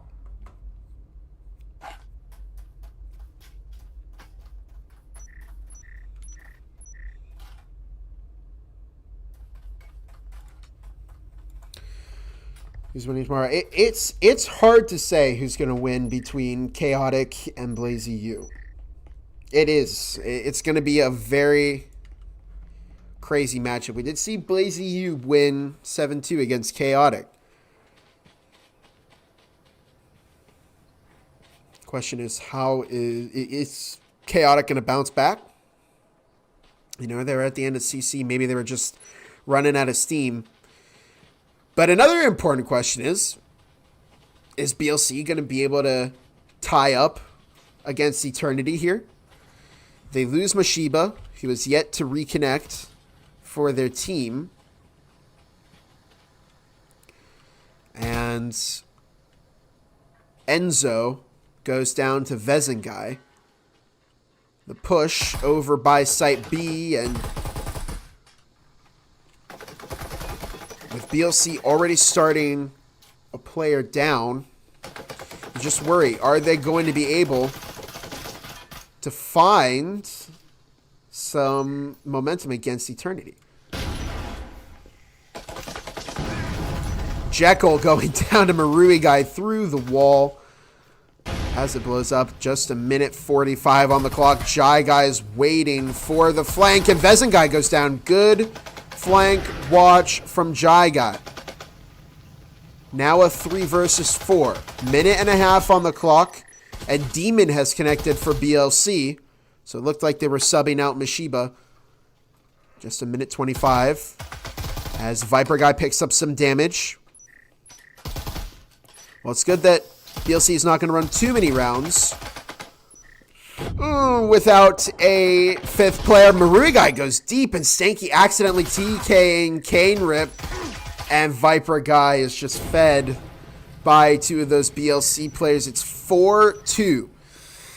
And you got to wonder, maybe the mental is starting to go a little bit for some of these teams because they've been here for 3 rounds. They're already in quite deep to this Challenger Cup. You still, this is, I feel like, what would be one of the toughest rounds here because you're only about halfway through. You still have 2 more rounds after this. And so you're kind of stuck in the middle. You know, we're not quite to the end is in sight yet. And there's still a lot of pressure because there's a lot riding on whether or not these teams can get some wins here.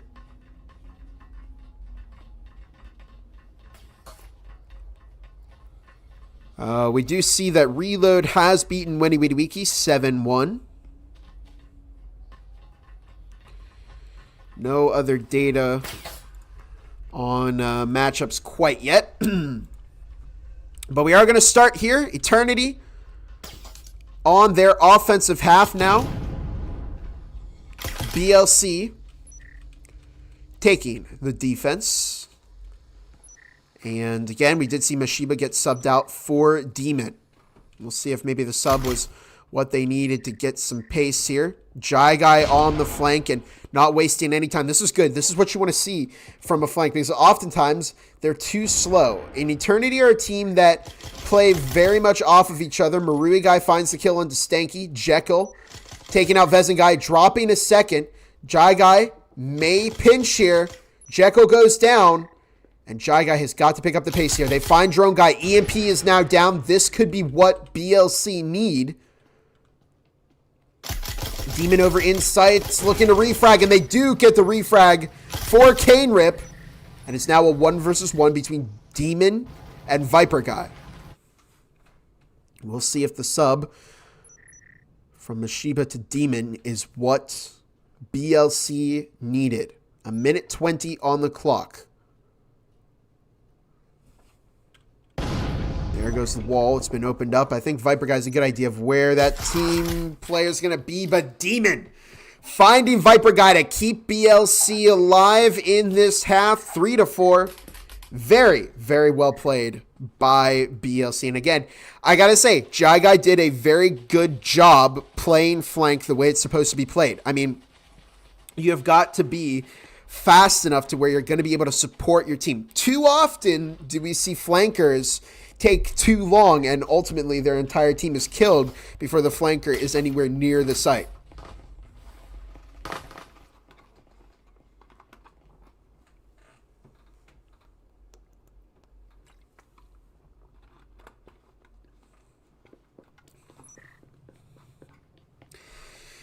Did Restart win?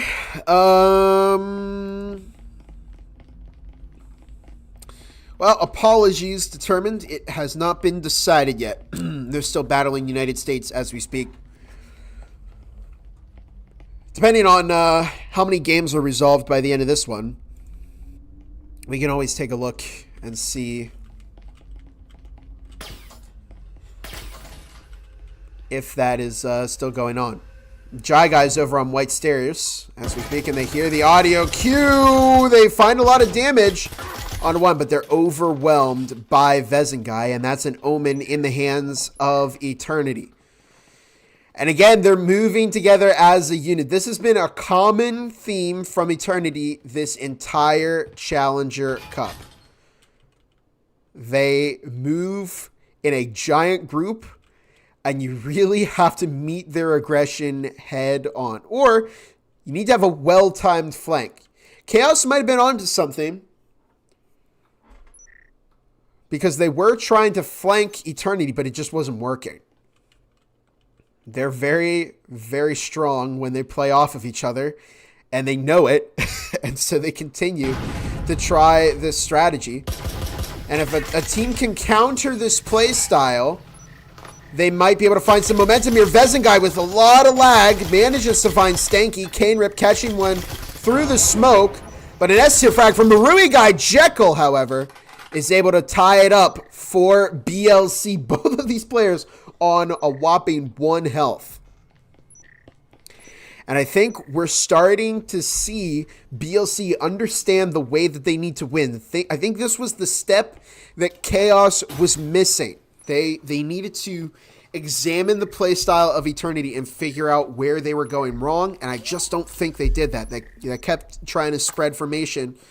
And BLC is keeping maybe 1, maybe 2 roamers out. But everybody else is sticking to the sites, and they are meeting the aggression of Eternity head on.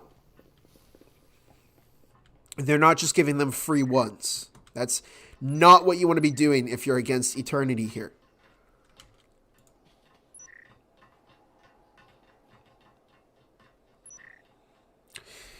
BLC probably win this one. Well, I don't know, Jacob. I mean, it's again too early to tell. We saw BLC take some early momentum, and then they started to falter a bit to Eternity. It's a tied game, so it's still anybody's call at this point.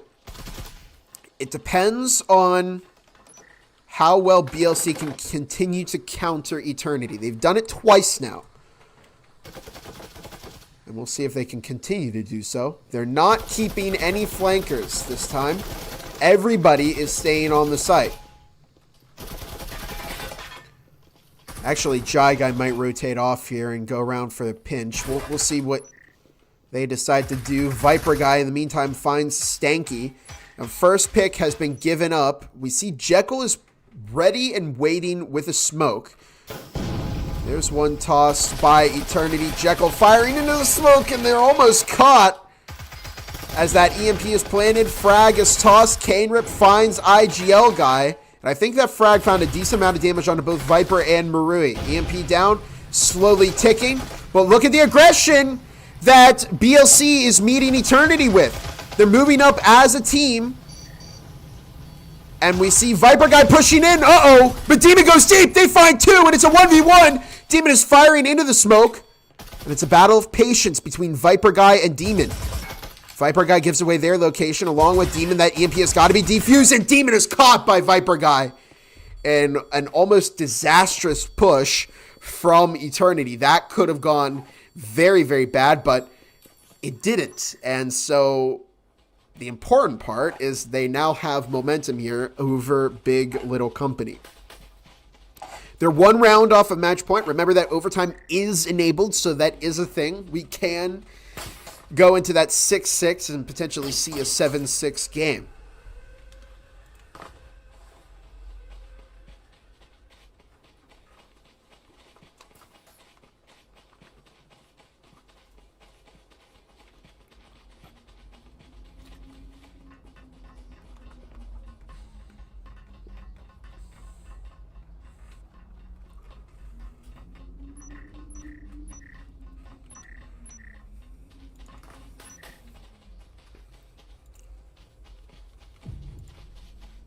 Did Restart win? It's not showing up yet.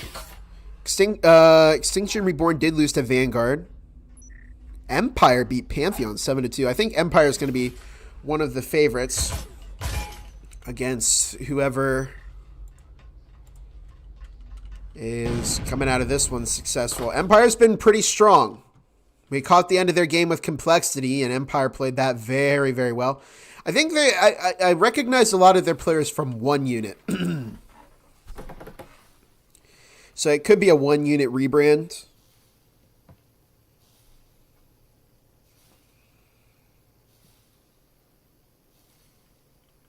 But yeah, if I was going to pick a team that's going to be one that's in contention for the best of 3 tomorrow, so far I'd say Empire. And either one of these teams, these two are both very strong, and I honestly don't know who's going to walk away with momentum here. Right now it's looking like Eternity as we're into a 3 versus 5. Jekyll also goes down. It's a 2 versus 5. And what we're seeing here is, I think, a little bit of... Shy Guy found a collateral, and this is... it's potentially working for BLC. If they can take advantage of the aggressive stacks and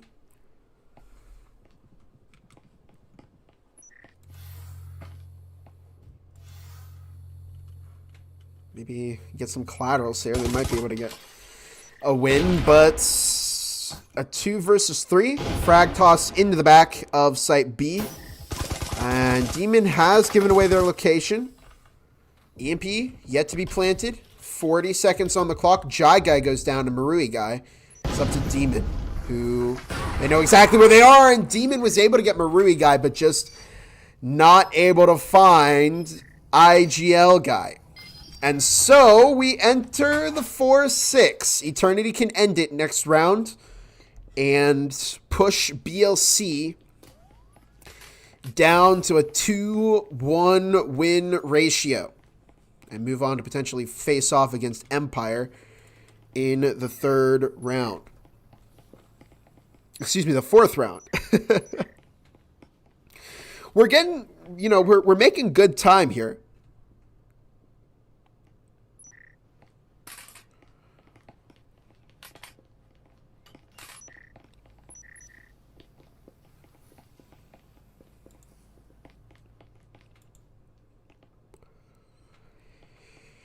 And we'll see. This is the last hurrah from Big Little Company. They can either take this game to overtime for a win against Eternity, or they can lose it here. I love that one. That's a great sound effect, and that is the charm, the gun charm. That was the gun charms were recently added in the big meta update and the meta change update, excuse me. And they have all sorts of great little sound effects, and that's one of them. A little fun fact: if you want that one, I believe you buy the Ghost. Is if you want the Wesley from Triangle Factory line. But there we go. The wall opened up. Marui Guy tossing a frag into the back of Site B. And a lot of supremacy has been given up to Eternity. Marui Guy finds Demon Stanky, managing to take down Viper Guy with the Omen. Jai Guy is blinded, and they're stuck in mid-Site B, but they managed to take out Drone. Marui and IGL both move in, as we're left with a 2 versus 3. Marui Guy's watching the window, and Kane Rip's arm is hit. Good reaction, though. Kane Rip is able to walk out of it alive, but wounded.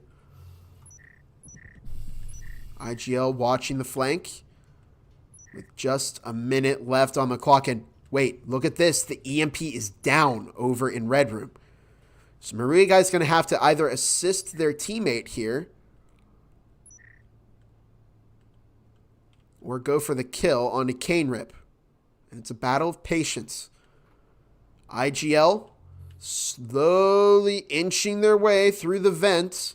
Oh, and it's not down in red. It's down in the hallway. Jekyll might find the kill. They do find IGL Guy. Kane Rip taken out by Marui. And it's a 1 versus 2 with half a minute on the clock. Marui Guy does have that cloaking device. Jekyll has given away a little bit of intel as to where they are. They try and jiggle that, and they're taken out by Marui, but not before getting Marui Guy down very, very low. However, the stim is activated, and Stanky was there. Good tuck from Stanky. And again, we talk about it, battle of patience, but that's exactly how Stanky was able to get the win there. Good tucking, not giving away their location. You could say that they baited Jekyll, but hey, if it gets the win, it gets the win.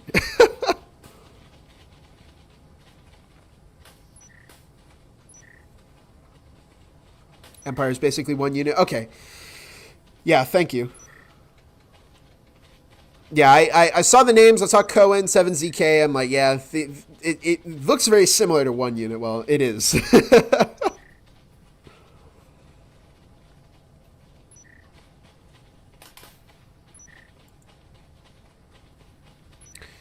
Any scoring updates that we have here? Yeah, we do see Beaver Tails beat Echo VR Enjoyers.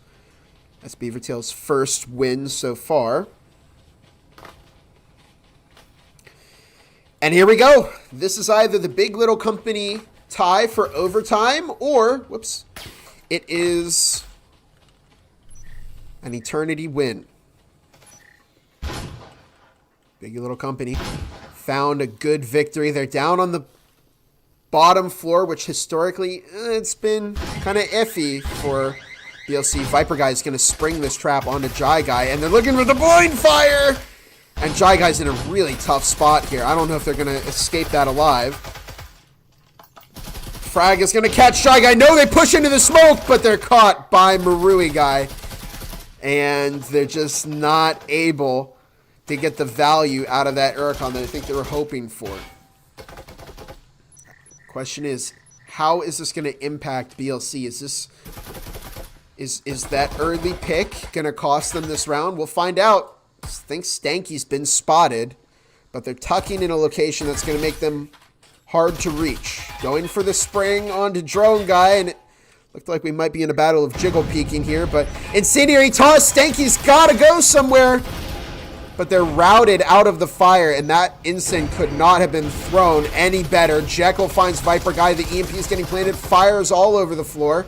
Here comes a site retake attempt from BLC, but it doesn't happen. And Eternity take their third win and move into round 4 undefeated. BLC, unfortunately, don't have that luxury, and they are going to go 2-1. And I'm not quite sure why the win screen is only working for the defensive team, but it is. But in any case, it is still that Eternity win, and what a game this was. I mean, that was close for both teams, but unfortunately for BLC, didn't quite happen this time. Now, predictions for round 4, I think we're going to see Eternity and Empire, and that is going to be a ton of fun. But in any case, I need to check in with some games and see if we can get something else up right now. I'm not sure what stream 2 is on. But in any case, what do we have here? 3 games left. United States versus Restart, Timeless versus Brug, Chaos versus Complexity. We'll see what happens there. But in the meantime, sit tight. And we'll either be back with a game from round 3, or we'll be moving right on to round 4. We'll find out.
Cutting right back in, you join me. Ooh, with Brug and Timeless in what is the final match here. Stream 2 is currently covering Restart versus United States.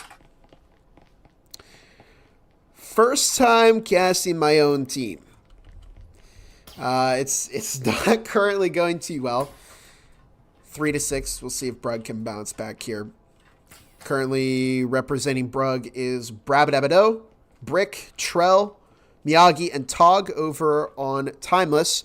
The Joker, Splunge, Cozy, Updog, and Turtle. Let's take a look at the matchup history here. Brug 6-5-1, Timeless 8-4-2. Best map for Brug is Dam, 64 rounds played there. 155% of those. Actually, best map for both teams is Dam. Wonder how it always ends up on like the... Oh, okay. Wait a minute. We have like almost exactly the same stats. Is that so bizarre? All of our maps are the exact same. Wow. That is funny. Brug and Timeless are the perfect opponents for each other. But actually, Timeless is doing very well here. They're 1 round away from pushing Brug down to a 1-2. And Turtle catching Miyagi in the Incendiary. 4-4. 2 minutes on the clock. Turtle making their way over to Lockers. Tog finds 1 and 2. And that's an aggressive roam there. It's up to Turtle and Updog. Now Trell finds 1. And it's up to Updog. We'll see if Timeless can find a win here. I mean, they are a foot in the door right now. Breg has a lot of work to do. Updog catches 1 and is looking for 2, but Brabadabado waiting over in Cubby, making it a 6-4 game.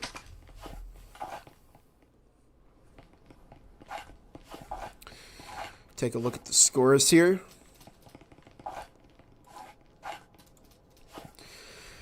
So let's see. I know Timeless won. I have statistics here. Timeless won a game. I know they've won at least one. I think both teams have the same. Yeah. They're both 1-1 heading into this game. And so it really could go either way here.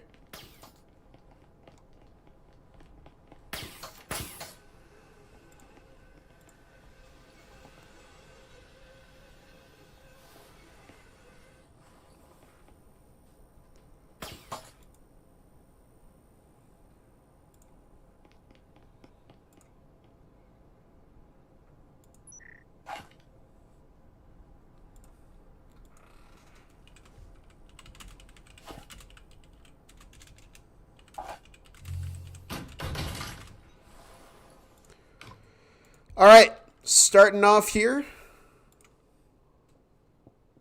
with, oh, look at this from Timeless. Not a play I've seen very often. And yet I have seen it before. This is a long play. You know what? I don't know if I've seen this since... I'm trying to put my finger on it. But it was last CC. I saw a similar team do this. Suspicious Breakfast, I think is what it was. You start off all the way over by Blue Vendings, and you work your way down slowly. Tog's on the flank here. Could potentially find a pick. Updog with the Breaching Foam over an Electrical. And we might see Timeless catch... Oh, Tog is looking to push. They catch 1. Cozy on the flank here. Tog picks up a second. Good flanking here. EMP is down in Orange Hallway. Turtle finding Tog. As the Joker recovering EMP. A minute 10 on the clock. And we're seeing a 3 versus 4. Trello finding kill onto Turtle. It's down to Joker and Cozy. And it was a good start.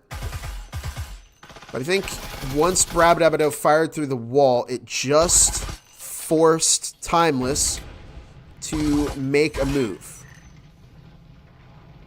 I think they may have panicked a little bit. The Joker find the kill on Trell. And this could be a good start here for Timeless. 2 versus 3. Miyagi takes out Cozy. Brab looks for the pre-fire on Joker, but Brick finds it first. And it's 5-6. Brug is now 1 round off of tying this up. There's still the possibility of a tie into overtime here.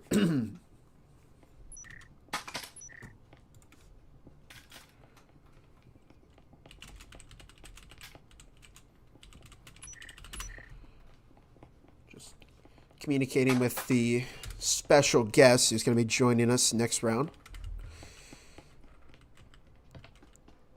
Apologies for that as we get ready for round number 12. This is either going to end up as a Timeless win, or we're going to see overtime.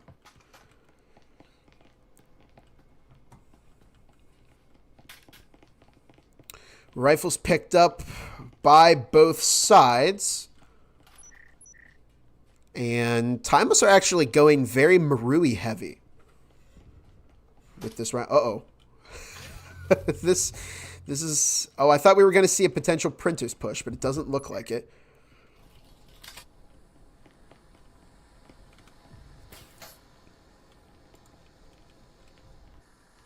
Splunge moving into Orange Vendies, and yeah, this is the kind of push that we expect to see. Printers is very, very risky. I think it's also called the Zen push after Zenith, one of the earliest preseason teams. Here we see Trell over in Bathroom. Miyagi downstairs may get intercepted by Cozy. Cozy actually heading up to, it looks like, the second floor. And the push is developing a little bit from Timeless. They're going to have to be careful of a flank. Miyagi might catch one.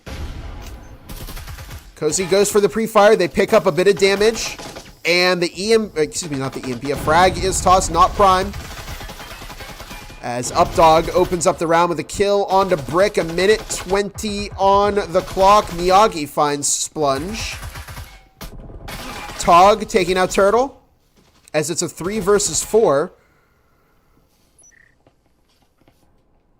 And Brug bouncing back a little bit here. Updog finds Brab. And Tog, quick to catch a refrag, making it a 3 versus 2. A 2 versus 2 now as Cozy finds Tog. And it's up to Miyagi and Trell. Miyagi looks to push up from the flank, but I think it's a little bit too late. And now Miyagi's got to win the 1v2 clutch if Brug wants to go into that 6-6 overtime. And Miyagi and Cozy just looking for each other. There's the frag tossed in, and Cozy was there waiting. And Timeless move 2-1 into the next round. Brug go 1-2.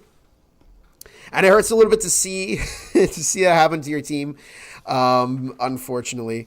But it was a very good round from Timeless. Let me see if I can get the winner screen. Okay, there we go. It's activated. Hopefully I didn't come across as biased for Brug. Because although it is my team, I do have to remain unbiased as a caster here. But it was a good game from both teams. Unfortunately for Brug, they are now heading in 1-2 into the next round. But it is what it is, and we've definitely got an exciting round 4 planned. So don't go anywhere. We will be right back.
All right, welcome back, everybody, to the Breachers VRML. I'm your host, Gibular Bob, joined by my co-caster, Old Gravy. He's here, the resident meme maker for Breachers. He's got the glasses on. Gravy, how you doing? Oh, I'm pumped, man. I'm excited. Yeah, I mean, we've seen what has been a phenomenal North American Challenger Cup so far. I mean, we're on to round number 4, and we're waiting on the teams to start up. We have Empire versus Eternity. This is the big one, Gravy. I mean, neither one of these teams has been defeated so far. They are both 3-0. At the end of this, one of them is going to be 3-1. And one of them is going to be 4-0. That's going to definitely put like you mentioned earlier, a big foot in the door for winning CC overall. That's pretty big. This is a big match. And I was watching the whole thing while I was at work, passing the time and stuff, and just watching CC and stuff. I was in the chat and all that, but it was really fun. And I'm glad to be a part of it and be able to cast this. And I'm hopping right into a very big map. So thank you for our match. Thank you for doing all the work, casting all the other matches and stuff beforehand. I'm sure you're very tired. You're happy for another caster to, give you some breaks. Definitely, yeah. It's been a long day, but it's also been fun. The Challenger Cup, it's one of the longest days when you're a caster, but it's also a ton of fun because there's so many matches. And I think one of the advantages is you get to see a lot of teams that you don't normally get to watch during the regular season, because we do follow a lot of master tier teams, those teams that are more towards the top, because once you get closer to the end of the season, their spots really matter because that's determining who's get to skip this. But the Challenger Cup is also very important because you get to see the teams that aren't in the top 7, and we have seen a lot of great gameplay here. I think if this Challenger Cup has been a big indicator that even teams that are not that master tier are still capable of some very, very solid gameplay. I've been following Eternity all afternoon, and they've played extraordinarily well. I've seen Empire play; they've done phenomenally. And let's not waste any more time because we're gonna hop right into our map, which is going to be Arctic. Arctic's a very interesting pick. I think maybe Hideout was possibly banned. I've been seeing so much Hideout being played during CC. Is it because no matter what side you're on, offense or defense, it seems more balanced? Yeah, that could be it. I've seen one map. Yeah, I've seen a lot of Hideout. I've seen a lot of Factory played, and this is the second time I've seen Arctic, which is interesting. So I don't know. Do you feel, because as somebody who plays on a master tier team, do you really feel like Hideout, Factory, and Arctic are the 3 most balanced maps for Breachers? Balanced? Between attacker and defender. Yeah, I'd probably have to agree with that. I would say I put it in order of Hideout, Factory, and then this one, Arctic. Interesting. Yeah, I mean, I've seen Ship played in EU, but I have not seen it yet over in NA. It's really been Hideout, Factory, and Arctic the entire time. 7ZK, I adapt, moving into the facility, getting ready to push Site B. We do see Vezengai on the flank, Eternity on the defense, Empire on the offense, and Marui Guy. Oh yeah, that's a good point. And this Vezengai almost taken out by Red. However, they do have full control of this little area here by the wall, but Drone Guy is going to start taking a little bit of space and pushing up and pushing back this team, just missing Icon. They're having a little scuffle here. Icon does prevail and win that little encounter. Does burn to death with the EMP down. Not planted yet, though. So that's going to be really into the favor of Eternity here. They're just having to wait for Vezengai to go ahead and make the rotate back, as it's a 1v1 situation now, and they're both one tap. One bullet to the pinky toe is all it's going to take here to see who comes on top on this first round. He hasn't finished the EMP just yet, but now Vezengai knows exactly where 7ZK is going to be playing, which is going to be right there on that EMP wall. I think both are giving up some audio cues here with their movement. 7ZK, yeah, Vezengai knows exactly where 7ZK is right now. And Actually, 7ZK is pushing into the breach and may catch Vezengai off guard here. Oh, they push and they do make it, as it's 1-0 with Empire finding the first round against Eternity. Now, Eternity started against Chaos. They went 0-4 before they completely turned it around against Chaos. So maybe it's a slow crawl against Empire here, but you don't really want to give up too much momentum here, Gravy. No, especially with this new eco. Every round counts. You lose a round when, like on a very crucial round, like maybe like a buy round or something. It's going to be tough to recover from that for sure. So it is going to be a little bit harder for them to bounce back, especially giving up that round there. It looks like they're going to be saving again all pistols. No omens coming out except from the Empire team. It looks like they have one. They're not going to go with a hero buy. No Vezens, no Marui, nothing. It does look like a bunch of SMGs. They do have one rifle. It's a Earl. That's about it. Yeah, but, Eternity has kept up this trend of just not buying any SMGs or rifles.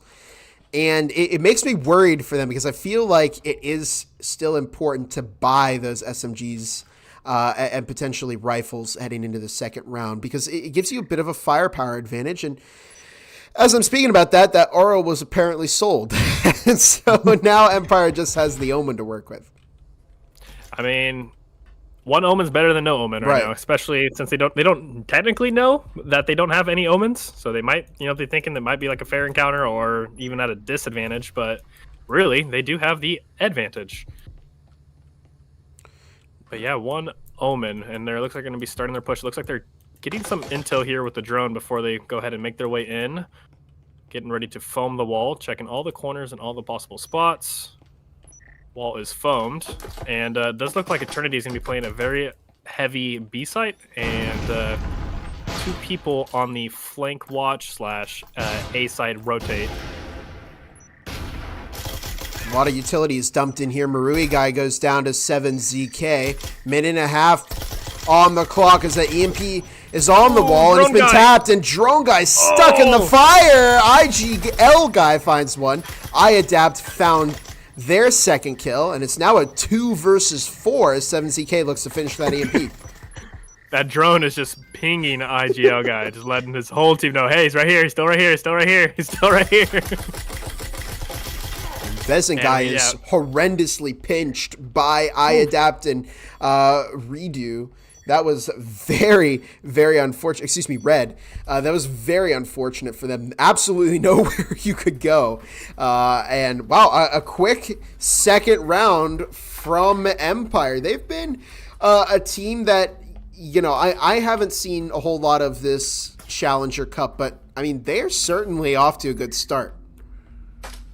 Oh yeah, they're definitely proving their spot right here up at the top with Eternity, and again, the winner of this one is going to be the one that has a big old, nice little lead to work with, and they're really going to have to, if they lose, they're really going to have to hope that the other team fumbles one of their games in the future, because it is going to be kind of hard to recover from this. As we were mentioning, one loss is really all it takes to not really secure the bag. And the team that loses here is going to have to battle for contention with a couple other teams in the 5th round, and that's really going to determine who is going to face off. I think at this point, whoever wins this game is guaranteed to be in that best of 3 tomorrow, but we'll see what happens as the rounds progress here. As we get started with round number 3, Empire have already claimed 2 rounds against Eternity, and their offense is not showing any signs of slowing down. Viper guy downstairs on the roam, and they've been pinged about 150 times by the drone. And I don't know if Viper guy doesn't realize that they've been spotted, but this could end poorly for Viper. I think they're going to keep iAdapt right there in those stairs, just waiting for Viper guy to come up the stairs. I don't think he knows that he was pinged. I think you may be right there. And Viper guy's on lower red at the moment. It looks like they may just start climbing up here. Cohen ushering the rest of their team to move into gym, but with a minute 40 on the clock, iAdapt finds Viper guy, shutting down the flank, and 7ZK finds IGL guy. Again, we're seeing early momentum given up to Empire. They are playing so well off of this drone. The drone is taking so much space, getting the team so much intel, and the team is just running with it. Taking lots of different spaces. I mean, you don't really see this cafeteria spot be taken a whole lot, not too often. And the fact that they're able to go ahead and take control of that and get that pick gives them this whole wall access, which is going to completely open up B site and make it really easy for Cohen to go ahead and get that EMP planted. But yeah, it does look like they're coordinated. They're blowing up the second wall as well. They are opening up the full site. There ain't too many places for them to hide on B site. 50 seconds on the clock as... Whoa, Cohen walks right in front of Vezingai. 2 quick bounce back kills, 3 from Eternity. Wow. They now have the numbers advantage, and it's a 3 versus 1. It's now up to Red against Vezingai. And Vezingai may get caught here, but their team might refrag. 35 seconds. No, Vezingai doesn't even need to be refragged. Wow, in just a couple of seconds, they went from a 5v3 to a 0v3. Yeah, that was a very important round to win there. That was a great comeback. I think Eternity most definitely needed that round, especially being on the defensive side, starting there. That round is huge, especially, coming into that economy there. They're going to have to force a couple of omens rather than, full buy and all these Vezins and Maruis. I see you mentioned this a little bit earlier about this Empire team playing off of the drone. I happen to notice in the chat we do have Ivis, who was from the Mastering the Meta drone. Kill the drone, please.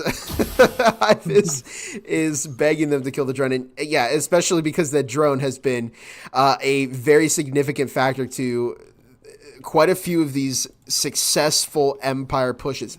As Gravy mentioned, they're getting a lot of intel, and they were able to take space in an area that it can be quite difficult to secure. So if Empire can keep up this great drone work, they may be able to keep their momentum ahead of Eternity. But Eternity have proven that they're very good shooters, and they absolutely have the potential to take Empire head on.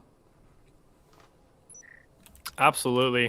Even coming back from that 3v5 player disadvantage, proving that they're able to go ahead and win those crucial rounds and those clutch moments is really going to go ahead and see depict who wins this match overall. More clutches and more rounds like that really coming to show that they are here to go ahead and fight. That will definitely be who is the decider here tonight. Minute 50 on the clock as Empire stacking outside of Site B once again. I don't see anybody on Eternity flanking. And with a minute 40, we could see the push start very, very soon here. Red catching a lot of damage through the wall. They're able to get that stim, but Viper Guy was there and spring the trap onto Cohen. Yeah, lots of grouping up here from the Empire squad. We're just waiting for an S-tier nade to come swinging through that door. Lots of wallbanes back and forth. A little bit delayed on this push, but the util comes out, smokes, incense, nades, everything coming out from this Empire squad. They do have to be careful about those trips and those statics there. That smoke grenade is kind of in the way. I don't know if they're going to be able to spot that now. And the Empire squad is down 2 players to this Eternity squad. However, they are a little bit low on HP, but they are having a very, very aggressive hold. Viper Guy swinging out, getting Icon, does get refragged by iAdapt. ZK getting another pick, or I'm sorry, that was iAdapt, through the smoke. They couldn't adapt to Vezin Guy running through their smoke. Oh my goodness. Was running through the smoke, but got stuck on the static. Was able to get 1 refrag, but 2 people there to go ahead and get the refrag and give the round win there to Eternity. I gotta say, this has been kind of a common trend that I've seen from Eternity. A team will get some wins over them, and then Eternity just bounces back and secures the win. This is kind of something that... It was very similar to the BLC game when Eternity faced off against BLC. We saw BLC take the first round, and then Eternity were able to immediately bounce back and get the second round, and then it kind of just kept exchanging back and forth until Eternity were just able to lock in a win against BLC. I mean, they're playing a good battle of attrition here, not letting Empire run too far away, and as soon as that it feels like they've started to build up some momentum, Eternity are just here, they cut it down, and I wonder if that maybe affects the mental of the team. Possibly, but you also got to think, right? Eternity if a lot of people don't know, Eternity was so close to not having to play CC. They were up on the last map against Havoc, 5-1, and then on the round switch, they lost it. They lost it, and that made them have to play CC. So I think they're going into the CC with a little bit of hatred in their heart. Like we should not be here right now. Let's go ahead and show everyone, we do not belong playing the CC. Because they were just so close to not having to. Imagine we go to one map. Imagine we go to Havoc versus Eternity as the finals. Everybody else somehow gets eliminated. That, or if Eternity plays the final round of CC and they also lose again, like a 5-1 lead or something. I don't know. Be kind of crazy. Possibilities. It'd be very poetic, but in any case, we see round 5 here, a minute 40 on the clock. Marui Guy opens with a pick onto Cohen, and Drone Guy taking out 7ZK. 2 early picks given up. Watching that refrag. He was ready for that. Look at Icon. They found one, but immediately got refragged, and it's just a battle of refrag versus pick, and it ends up with Eternity up on Empire by a round. And so Eternity, once again, start to find the momentum again. And another S-tier nade coming out right there at the end. I think he was going bowling through that across the map and was able to get a pick right there before his death. Every kill counts, even beyond the grave, messing around with that eco, because now they're going to have to go ahead and full buy another gun again. So That's a good point, especially in our new ecosystem, the big update that came out this season. You definitely don't want to be dying like after the round. That would be a pretty frustrating way to lose your kit. And Eternity are going to be able to buy back, but everything adds up. Now we are on round 6, so they're able to buy the utility and the rifles that they want. But still, as Gravy said, every kill counts, and Empire are 1 round off of tying it up against Eternity. We'll see if Eternity can keep the momentum up with a 4-2 lead moving into the second half, or if Empire are going to tie it up. Yeah, switching sides definitely switches the mental up as well. You're starting fresh. You have a different objective, either defend now or push, be more aggressive, as well as a whole eco reset. So it's just like a really refreshing. So regardless of like what side is up or what side is down, it feels different in a way. And I'm sure a lot of people in the chat could agree with that. You've seen a lot of bounce backs, 5-1s, comebacks, even maybe 6-0 curse. Cohen taking a lot of damage, does have a stim though to go ahead and get some health back. Almost an S tier nade. We'll say that one was maybe a C tier nade or something. I'd say it's more of A tier because it got damage and was a good throw, but didn't quite secure the kill. But in any case, a minute 40 on the clock. Ensign, good Ensign tossed in front of the site B door. Viper Guy is going to look to push out. A frag is tossed to the end of the hallway. Empire makes their way over into Gym, and it's already a 5 versus 4 as Vezengai gets picked early into the round, and maybe Empire can ride this momentum to a round win. It looks like they're doing the same push they did when they were playing the site before. However, I think they're learning from their mistakes. Like, hey, let's probably check that corner this time so don't get swung out when we're trying to plant EMP. But yeah, I feel like that's what they really got to do and utilize those picks first over EMP plants. When they have those number advantages and stuff, they really need to go ahead and, get some picks early. And that's what they have. They do have 1 pick and basically 1 player advantage up. However, IGL Guy is going to be on this rotate here. Does get swung out and taken out by Red, though. Perfect read there. Now Marui Guy is just playing out in the open right there and does get taken out. He takes out 2. But Cohen going ahead and get the refrag and a pick of his own as well. So they were up 2 people on that before the round switch. That was very well done by Empire. Very coordinated. Yeah, absolutely. They learned from their mistakes, and they executed that very well. And so now we're heading into the second half with a tie. Again, I have no idea who's going to take any momentum here because it looks a recurring theme that has been present all throughout this Challenger Cup is that once Eternity or some teams seem to get ahead, they're immediately dragged back down into another tie. So we'll see. You know what? I've noticed a very common theme among Eternity's attack plans, Gravy, and that is they stay together as a pack and just overwhelm the other team because they're always feeding Eternity just a bunch of ones, you know, whether they have like a lurk or just one person playing in the site. And really, I think the way to beat Eternity has been to just match that aggression or have a good flanker get behind them. But a lot of teams have struggled to find a good way to counter this Eternity playstyle. Well, the aggression also works very well on pistol rounds, right? Mm-hmm. Because it takes 2 to the head with a pistol. Mm-hmm. So it's better in a group. If you basically swing a corner and you see like 3 guys with a pistol, you're not going to be able to kill all 3 of those guys. But if you had a Vezin or something, you know, you can headshot collat those people. You can just one tap, you know, it's automatic. That's why pistols together in a group is so much stronger. Because you can just rely on your teammates. You know, maybe you get one headshot, your teammate gets another headshot, now he's dead. And Vezin Guy looked for the swing. Red is actually at the other end of Red hallway, but they managed to find Vezin Guy. It's a 2-prong approach onto Site B. Drone Guy manages to find Red. And here again, we see Eternity are moving together as a team. Cohen finds IGL Guy, making it a 3 versus 4 with a minute and a half. Viper Guy and Drone Guy immediately evening the odds. And dare I say they're moving as one unit over here on Eternity. 20 on the clock. All right. Bob, I'm going to need you to log off for me, please. It's a 1v1 here, though.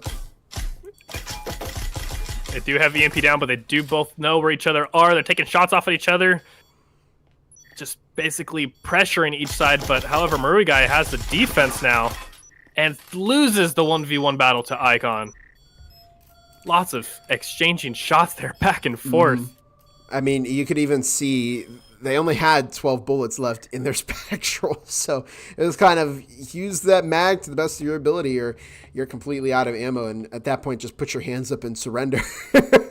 But Icon is going to be able to find Empire, the pistol round. And well, I think in the previous meta, this has been, you know, you can win the pistol round and then immediately it's all but guaranteed that you win the follow-up round. That's not something that's happened. Typically was the case. Yeah. I won't say it's that case anymore. I mean, No. second rounds, if you win or lose, I mean, it just kind of depends on how many omens you really want to buy. Yeah. That's what I think. Right, but I mean, interestingly enough, neither team is investing in an SMG at all. They're only purchasing pistols, so we're essentially going to have a repeat of the pistol round here, and this makes me curious as to who's going to win this one. 7ZK was sitting on the flank there on Red Stairs, but did eventually rotate back. I do want to see a really nice, like, flank rotate. You know, when they catch the whole team off guard and get like a 3K or something, that would be really nice to see. Has any of those happened in CC so far? Do you think, Bob? Any of those? Yeah, I've seen some good flank plays. Problem is that Eternity's actually pretty thorough. A steer frag from Cohen as it almost catches Marui Guy as well. Cohen manages to drop a second kill. Drone Guy and IGL bounce back with 2 kills of their own, and it's a 3 versus 3. Drone Guy's on 1 health. IGL Guy does have the Viper in hand, so that will give them a little bit of a firepower advantage over this Empire team who decided not to buy any SMGs or full buy anything. And yeah, the 1 HP does make all the difference. That's basically almost a person out of the fight there. However, he does have EMP, so maybe he could be useful for something. Does take a lot of damage off of Icon, though, so that's some good use. It's better than nothing. Yeah, it's all... They did invest a lot into this util. Do you notice they bought both trips? They have the static field right there as well. I mean, it's going to be very hard for them to take back. Oh, IGL, I think, might fall for the trap here. They do have that Viper, and both of their opponents are low. I think maybe what you do here is just try and bait them into the trip mines and see if they'll plant that EMP. IGL guy is going to wait for some picks, but time is still in favor of Empire because the EMP has not been planted yet. And if IGL guy walks through this door, they're going to die to the trips, but thankfully for them, they notice that they're there. There's the bait, and now the trap is not going to work for Empire. We'll see if Red and iAdapt can maybe put their heads together and find this kill. Red is out in the open, doesn't get swinged. Wow, talk about timing right there. Oh, they spotted now. Oh. And IGL guy knows exactly what the plan is, and they catch the double kill. Very well done. They turn it back into a tie. Wow. Lots of back and forth here. I mean, yeah. I think we may have sought a different outcome there, considering how close that was. If Empire decided to go ahead and invest just maybe a couple Vezins, not a Vezins, a couple of Omens, or even just one Vezin, something along those lines. Because yeah, that was a very, very close round there, and that Viper, I would say, probably won them that round there. Mm-hmm. Just 1 second. Taking a look here at the scoreboard, Empire does have 7 ZK, 8 and 6 top frag for them. Eternity does have Marui guy top fragging for them, 9 and 6. I saw someone was telling us all who these people are. Do you by chance know who Marui guy is, Bob? I was told a few hours ago. I think maybe Marui guy is peak. Yeah, it's honestly too far up in the chat at this point for me to recall it. Ice Beast, shout out to Ice Beast, labeled everybody earlier in the stream. But yeah, I just don't remember who everybody is. I know for a fact IGL guy is their captain, Mufin. So that's one player that we can sort out. But you know, I think Vezin guy is also Serbler. So they brought, we can at least determine that both Mufin and Serbler are in this game. Vezin guy actually finds Cohen, and wow, this is an aggressive start. And they almost found iAdapt there as well, but quick pick for Eternity as Red finds the necessary frag on a Viper.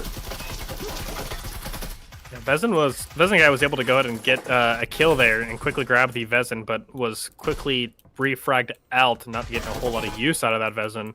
So now we're looking at a 3v4 situation, and they got their work cut out for them as they got another pick. Now we're looking at a 2v4, and Red is sneaking up there, but IGL guy quickly realizing that and getting that pick off early. It is still anybody's round here for looking at health differences here, as well as the weapons. And IGL getting another pick, and getting a pick on ZK. It's all up to iAdapt now, who's going to be sitting in that corner waiting for that EMP plant. Does get swung out by Drone Guy. Getting that EMP planted as well for those extra points. And we're looking at another Eternity win. That was a very, very quick, aggressive, and very well played match there by Eternity. They were able to go ahead and get all their picks. They weren't really necessarily playing together, I would say. I would say there was a lot of one-on-one encounters that round, and they won all their one-on-one encounters.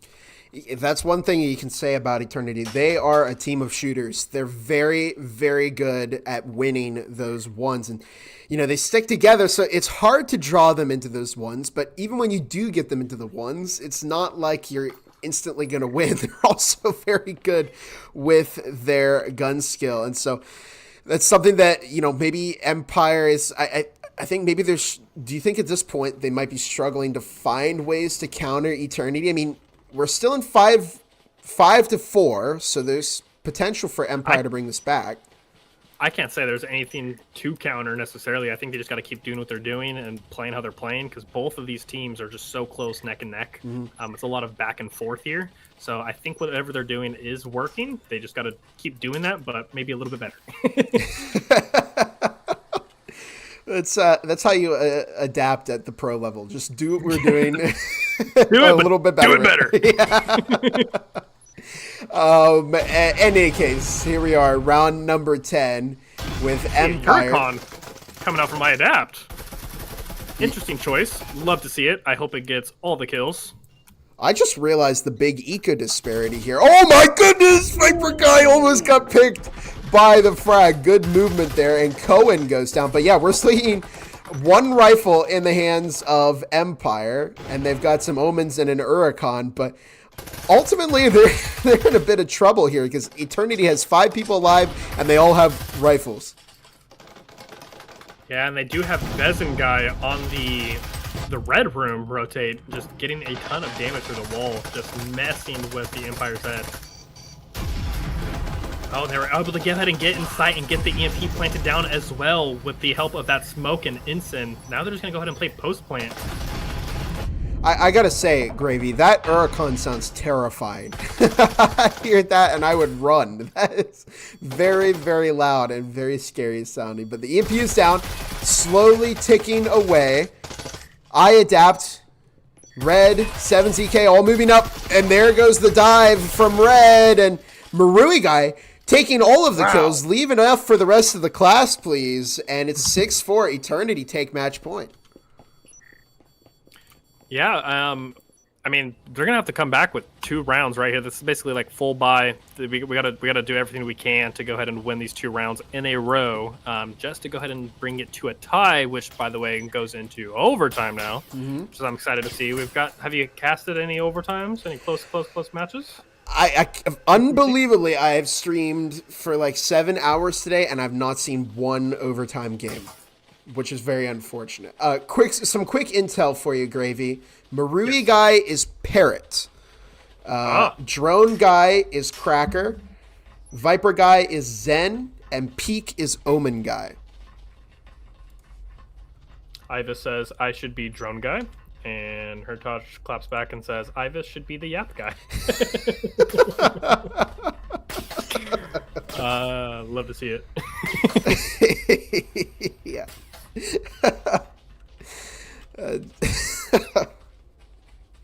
In any case, we are starting off round number 11, 4-6. This could end as an Eternity win, a full-on Eternity win. Cohen goes down once again. They're picked as the first player in this round. Vezin guy drops 2, and there's just no response here from Empire. 7ZK finally finds Bun, but the refrag and already Gravy. Not even 30 seconds in, it's down to a 1v4. They have full control of B-side. I mean, Vezin guy's just running in there to find this last person. They don't even have EMP. They do not care about planting this. They just want to find this last pick. Vezin guy only on like 25 HP looking for this last person.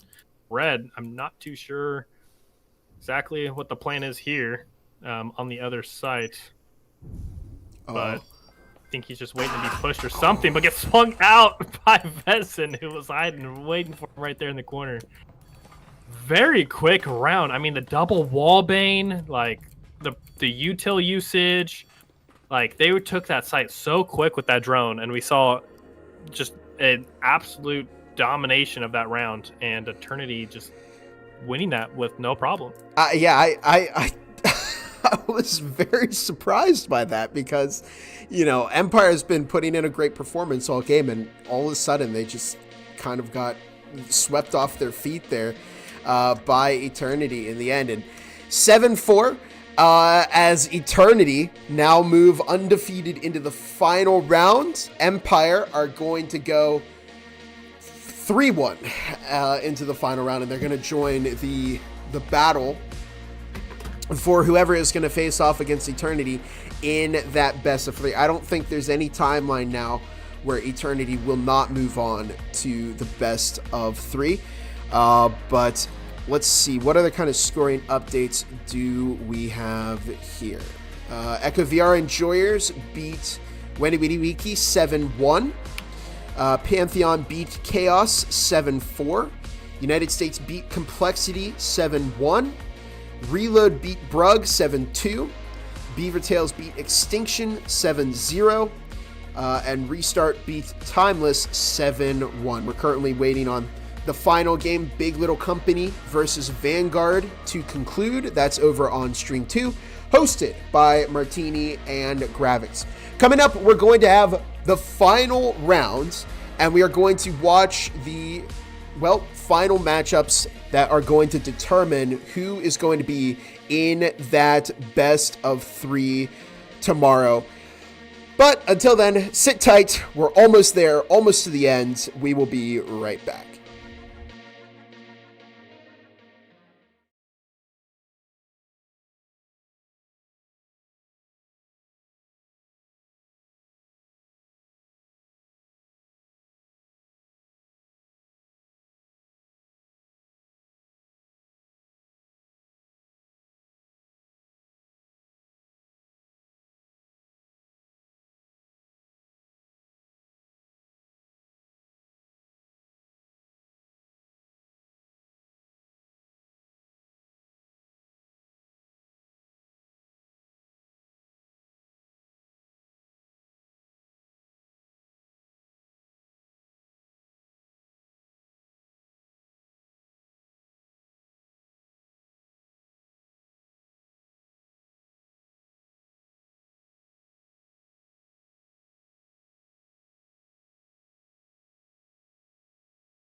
right, for one of the, if not the final time, welcome back, everybody, to the NA Challenger Cup. It's been a long time coming, but we're here. Round number 5. This is it. We have a number of important developments. First and foremost is that Eternity, I believe, is guaranteed to go into that best of 3 tomorrow. They're the only team that is 4-0 undefeated. Now, they're going to be playing Pantheon, and we need to decide who the other team they're going to be playing is, and that is currently between 4 teams: Empire, Pantheon, Restart, and Vanguard. Now, Pantheon's playing against Eternity, which we are not going to be casting that one yet, because there are some pretty close games. Most notably, we've got Empire and Vanguard. That's on stream 2. And we have Restart and Big Little Company. Now, Big Little Company's out of contention, but Restart has the ability to push through here and potentially face off against Eternity tomorrow. So we're going to see how that goes. Old Gravy. I don't want to put you on the spot here, but predictions? Do you have one? Oof. I'm going to be honest, Bob. I really don't. I think Big Little Company and Restart is going to be a very even back and forth match. I would put them on the same, spot there, little bracket. Because if I would Restart's got a new roster, Mm-hmm. and it's not the same Restart that we all know in a way. Mm-hmm. From past seasons, and same thing with Big Little Company. They also got a new roster, but however, their new roster is doing a lot better than past seasons. So it's like they swapped in a way. So yeah, seeing this is going to be interesting. I can't really put a bet on it. I think it's going to be a lot of back and forth. My vote is it goes 6-6 and something crazy happens and one team wins. Okay, and we'll head to Ship, a map that we haven't seen. Map that I haven't seen since the EU Challenger Cup, which took place earlier today. But this should be a lot of fun. A great way to end it off on a map that we haven't seen yet. It's been a lot of Arctic, it's been a lot of Hideout, and it's been a lot of Factory.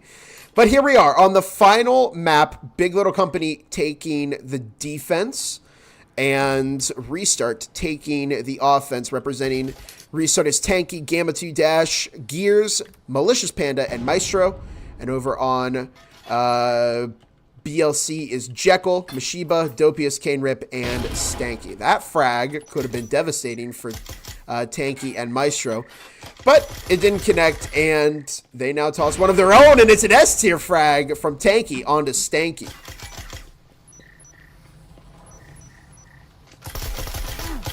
I'm having a little bit of trouble difficulties here, Bob. I'm not in there yet. Oh, no worries then. Kane Rip and Mashiba holding down the fort over in Pump, but Tanky will find that kill. And Gears finds Kane Rip, and it's now up to Jekyll, who goes down to Gears. And already we're seeing Restart taking early momentum here in this game. And I know we talked about, Restart's a team that's had a rough season. We've seen Restart compete in the finals before. They actually won the last Challenger Cup and faced off against Acer. Now, Big Little Company went 9-5-3 this season. Restart went 6-8-2. They went negative this season. It's been rough for them. They took a couple of really tough losses, but you know what? I'm kind of glad to see that they're here in the Challenger Cup, showing that they are not out of this yet. Both teams have played Ship not way too much. Restart's got the better percentage here. They played 29 rounds. They've won 55% of those rounds. And Big Little Company has played 19 rounds. They've won 42% of those rounds. So I think it could go either way, just speaking off of statistics, but Restart definitely had a better opening there. All right, Bob, I am loading in here now. So I heard Restart has gotten the first round there. They did. Strong opening as we see omens across the board. Actually, 3 omens from both sides. So they're investing into those SMGs. Stanky might get caught by Tanky here. That would be funny if we can just keep rhyming that every single round. 2 minutes 15 on the clock as Restart are making their way over to bunks and rotating into Infirmary, and Jekyll is playing in an angle that I've never seen before, and they could catch Maestro here. They do catch Maestro with a refrag by Tanky, who's refragged by Dopius. And we're into a 2 versus 3. Stuff's happening all across the map. Refrags everywhere. I don't think there was a single double kill there. They would get a kill, get refragged. That person that got the refrag got refragged, who got refragged, who basically got refragged. And yeah, lots of back and forth. This matchup here is complete opposite of the match that we saw just previously on when it comes to second rounds. There was a full both teams just full of omens. That was basically a whole omen round. No more double pistol rounds. Yeah, definitely stark contrast to how both Empire and Eternity played. And definitely, I mean, we're seeing the use of that omen a lot. I mean, again, here we go. We see 3 Vezins in the hands of Restart, but they still have 2 omens, and BLC still buying omens across the board, except for Stanky, who actually was able to afford that Vezin. So, yeah, the new eco meta has definitely changed the way that the game is played. This is not something that you would expect to see by round 3 before, but now that SMGs are a more viable option, it's fun to see how teams either will purchase them or they won't purchase them and try and get picks with pistols. Yeah, and it does look like we're going to be coming into a very fair third round here. However, Malicious Panda does have a Knut, and every time someone buys a shotgun, I just get so excited. I don't know what it is, Bob, but I'd love to see some sort of like swing and get a bunch of kills with a shotgun or something that isn't typically purchased a whole lot. And I like that risk, little risk takers. I bet. Were you a fan of IV's last game of the season with Gizmo making use of that Uricon? He had a number of very, very good kills with that. Great shotgun action. And we do see a Knut in the hands of Malicious Panda right now. You can get aggressive with a Knut.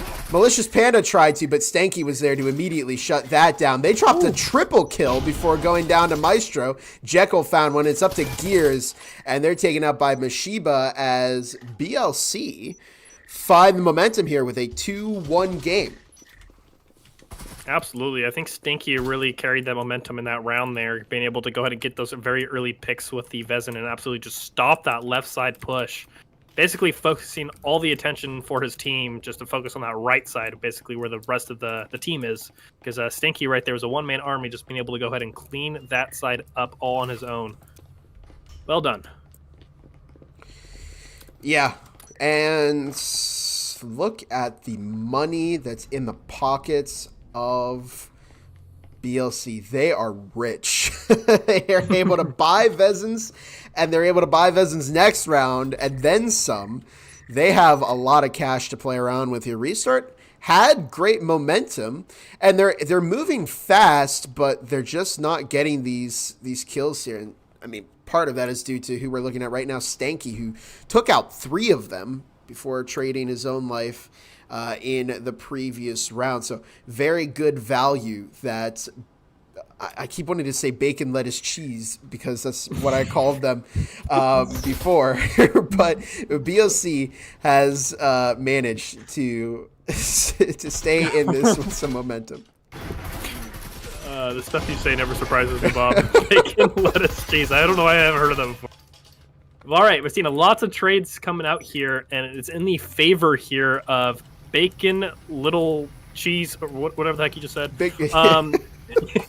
Yeah, they were able to go ahead and get some nice early picks here, and then it's left to a pistol, Knut, and Omen special here, and they still haven't made too much progress on the site. And Maestro running in there, alerting the team with that prox sensor. However, Malicious is able to go ahead and get a pick with that Knut and see if we can get some more picks with the Knut. He does, however, pick up the Vezin, and Gears was able to go ahead and get a pick of their own. So now it's a 2v2 situation, and both with Vezins in hand. This is a fair exchange. However, they did hear the rotate. They do know that one is inside of A. 2 versus 2 action. Up, up, gets one. But it's another rotate. They rotated all the way back over to B again to go ahead and get the EMP planted. Gears, however, been able to go ahead and handle the last two on his own. Super aggressive by Gears there. So it's very, a very, very strong push into side. Yeah, they just kept doubling back. We're going to rotate, and then we're going to rotate back again and plant the EMP over in the other site. But yeah, I mean, if that's what it takes, that's what it takes. A restart. They started off 2-1 at the previous round. They managed to tie it up, and now they can potentially push for some momentum here. We'll see if they can do that, but I don't think BLC is going to let this go easy. They've definitely proven that they're able to deal with this restart roster, and as Old Gravy said at the beginning of the game, I don't really know who it's going to go to. They're both very evenly matched here. Restart has everything to gain because it could push them into the best of 3 tomorrow, but it's everything. It's not really anything for BLC to lose because they're already out of contention. Yeah, so this is everything for Restart here, and yeah, Big Little Company is not making it easy for them, that's for sure. They're making them have to earn that spot. And yeah, they like you were saying as well. Yeah, both. I don't know. It's pretty even. Both sides. However, the offensive push here coming in from Restart, we see a lot of spread out here. We see people on the roof, we see people all the way on the first floor, and we see one in the middle. Maybe they're gonna basically just look out for these roamers, use the drone for some intel, and basically pinch in on these roamers, which Gears does, and takes out Stanky up on the third floor. And they're gonna go ahead and start their push, working their way down the stairs, opening stuff up. Gears does hear that break from that hatch, does go ahead and get the pick onto Jekyll. That's 2 picks now from Gears. And that is going to leave them a 2-man advantage, so they can start being a little bit more aggressive here on the push. But Kane Rip finding a wallbane and a team kill from Panda. Wow, what the flip, the switch. Like, they had the numbers advantage, they had the people in position, but wow, everything just fell apart there. I think the wallbane mixed in with the team kill, just that did not go as planned at all. After even with the man advantage, wow. Bob. It's like you're watching Restart, and it's oh, they're doing really well. Go go go go go, and then all of a sudden you like look up and everybody on BLC is still standing, and everybody on Restart is dead. It was weird because it was such a good entry by Gears. And then, yeah, once they actually pushed the rest of the team in, everything fell apart. And, yeah, the team kill didn't help with that either. They just lost a lot of players to a really not great coordinated push, and it cost them around there. BLC are up as we head into round 6. They could potentially go maybe 4-2 into the second half. It's all going to be determined by if Restart can keep things tied. But so far, a lot of money advantage in the hands of BLC. Yeah, and honestly, after the update, I feel like this ship map is a lot more offensive-sided versus defensive-sided like it used to be. Really? It's just a lot easier to push these sites. I've seen a lot, in my experience, a lot of little flips and such when it switches sides, you know, and now they're on the offense. They get a ton more points than when they were on defense. Dopius was able to find one before they got obliterated by a firing squad. Very unfortunate for them. Minute 50 now on the clock as we are in a 4 versus 4. And I see Dopius had a Viper, so a bit better. Gears on his own on the other side was able to go ahead and get a pick, but did throw down the smoke grenade. I'm guessing it's just to mess with their head a little bit. Yep, I see there's some shots through the wall, but really it's a B take. look at the whole squad over there is actually at B as they're blowing up the wall and taking some space, starting the EMP plant. Jekyll not having any of it, pushing up really fast, taking out Gears, taking out Panda, Sweeney taking out Maestro. Jekyll is on a run right now, not letting this slide. They go down to Gamma 2 Dash, but it's a 1 versus 2 as that EMP's been planted. There's a lot of pressure here because Gamma's got to deal with 2 players as Mashiba's looking to stick that defuse, and it's going to be way too late. What? Mashiba let it go! Oh, but it didn't matter because they were able to secure the kill, but I don't know. They would have had it. They would have had the defuse on their own. I'm not going to lie. Not sticking that was risky. I was going to say that was very, very risky. That's not really what you want to do. Well, I mean, it ended up working because they overwhelmed that final player. But yeah, there's some cases where it's just better to stick the defuse. It's safer to do that. In any case, I got to say, what is going on here? Because you'll just have random people running in and getting a ton of kills. We've seen Gears do it, and then all of a sudden in that last round, Jekyll just flips the switch, just holds forward on the joystick and kills 3 people on restart before they're eventually refragged. EMP is planted, and there's a lot of people still alive. So I mean, you got to make some quick work of that before the EMP, goes off. So I think he made the right choice there. And said, it's now or never. Just basically stop that whole momentum and basically stop their whole push there. And it was just basically a retake on one person, which was just Gamma. Yeah. And having that one person sit there on that wall and basically hold that Gamma off to go ahead and get that defuse was the best move there. But I still would have stuck it. I mean, you could have had your team, pinging where the other person, the last person is. Like, yeah, he's way over here. Oh, cool. Then I have enough. I'm going to go, stick the defuse. Yeah. And then, he can get the kill or something. But I would always go prioritize the win, of course, because that's what matters right now in CC. Yeah, I couldn't agree more. And I have seen a lot of clutch situations failed because somebody just didn't stick the EMP and they actually could have made that work. This is one of the rare cases where that didn't happen. Meanwhile, we see teams trading blows as BLC move in. Jekyll find the kill on Gamma 2 Dash. Kane Rip picking up Tanky. It's 4-2.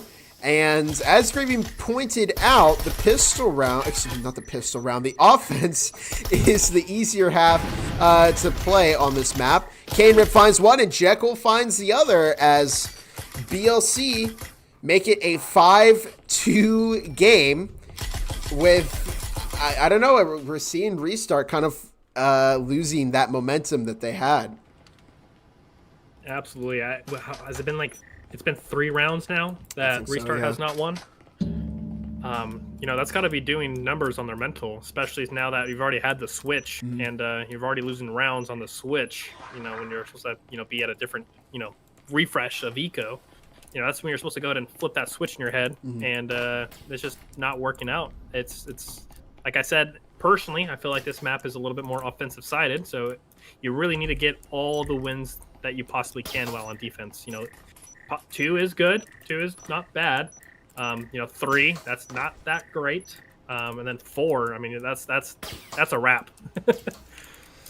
Yeah, it could be considered a wrap, but I still think 4-2 gives you at least enough space to make something happen in the second half if you're locked in. But, I mean, BLC have already picked up their 5th round. We can't see another mistake like that from Restart. Tanky's over in Deathbox right now as we see Gears downstairs. They're playing a spread formation here on BLC.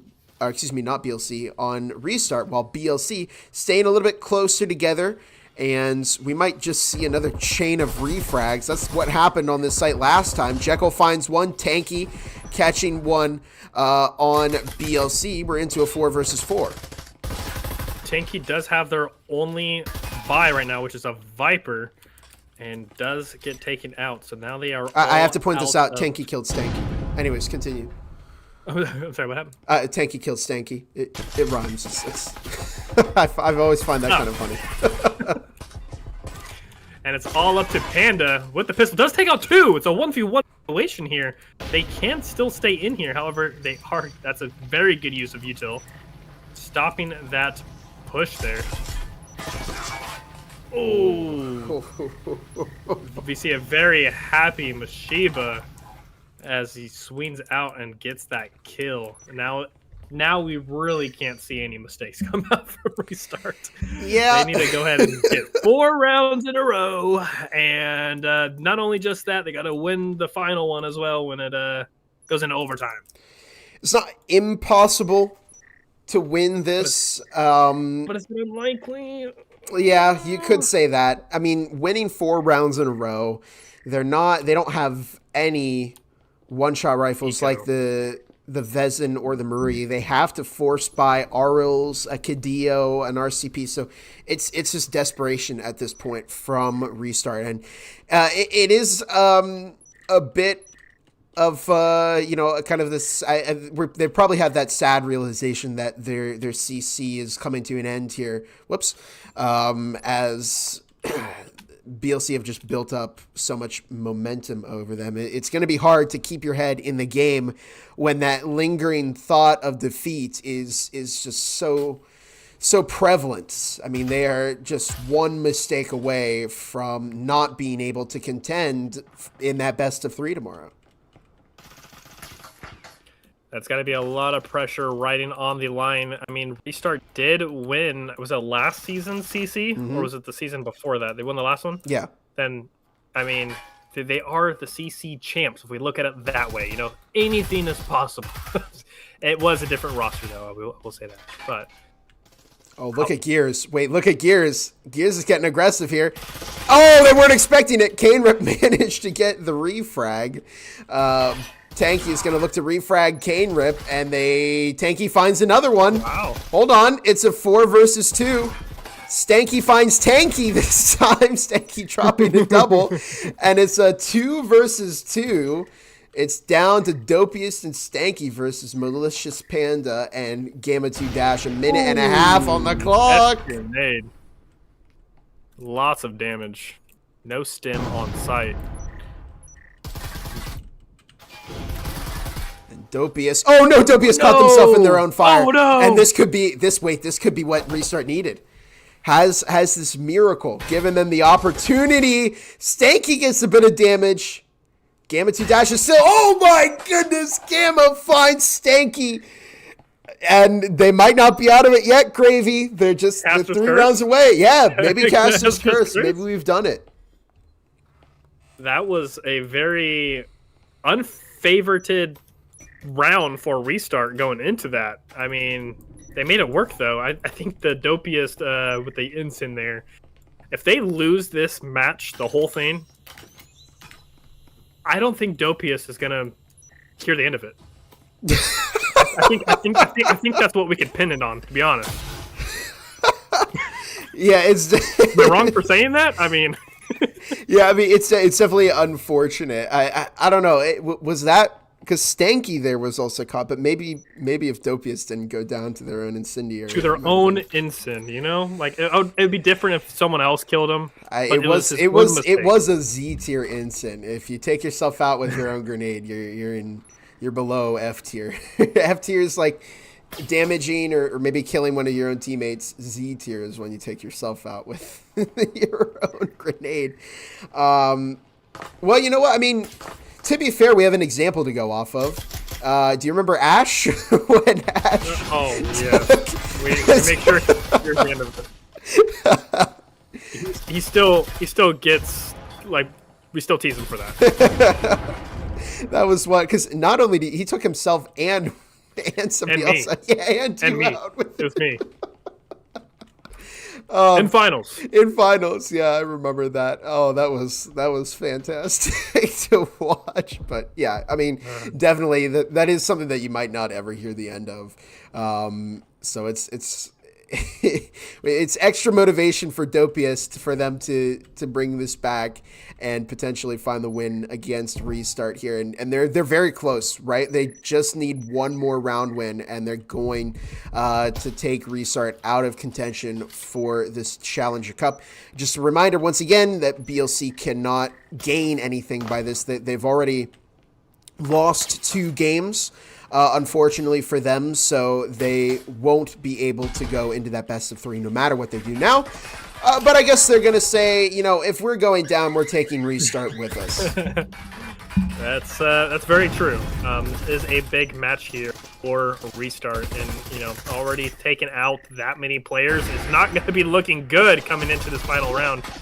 Gears, though, getting some wall bane damage on to Stinky. Gamma also getting the pick of their own. Now it's all up to Gears in a 1v2 situation, and I think they know where Gears is as well.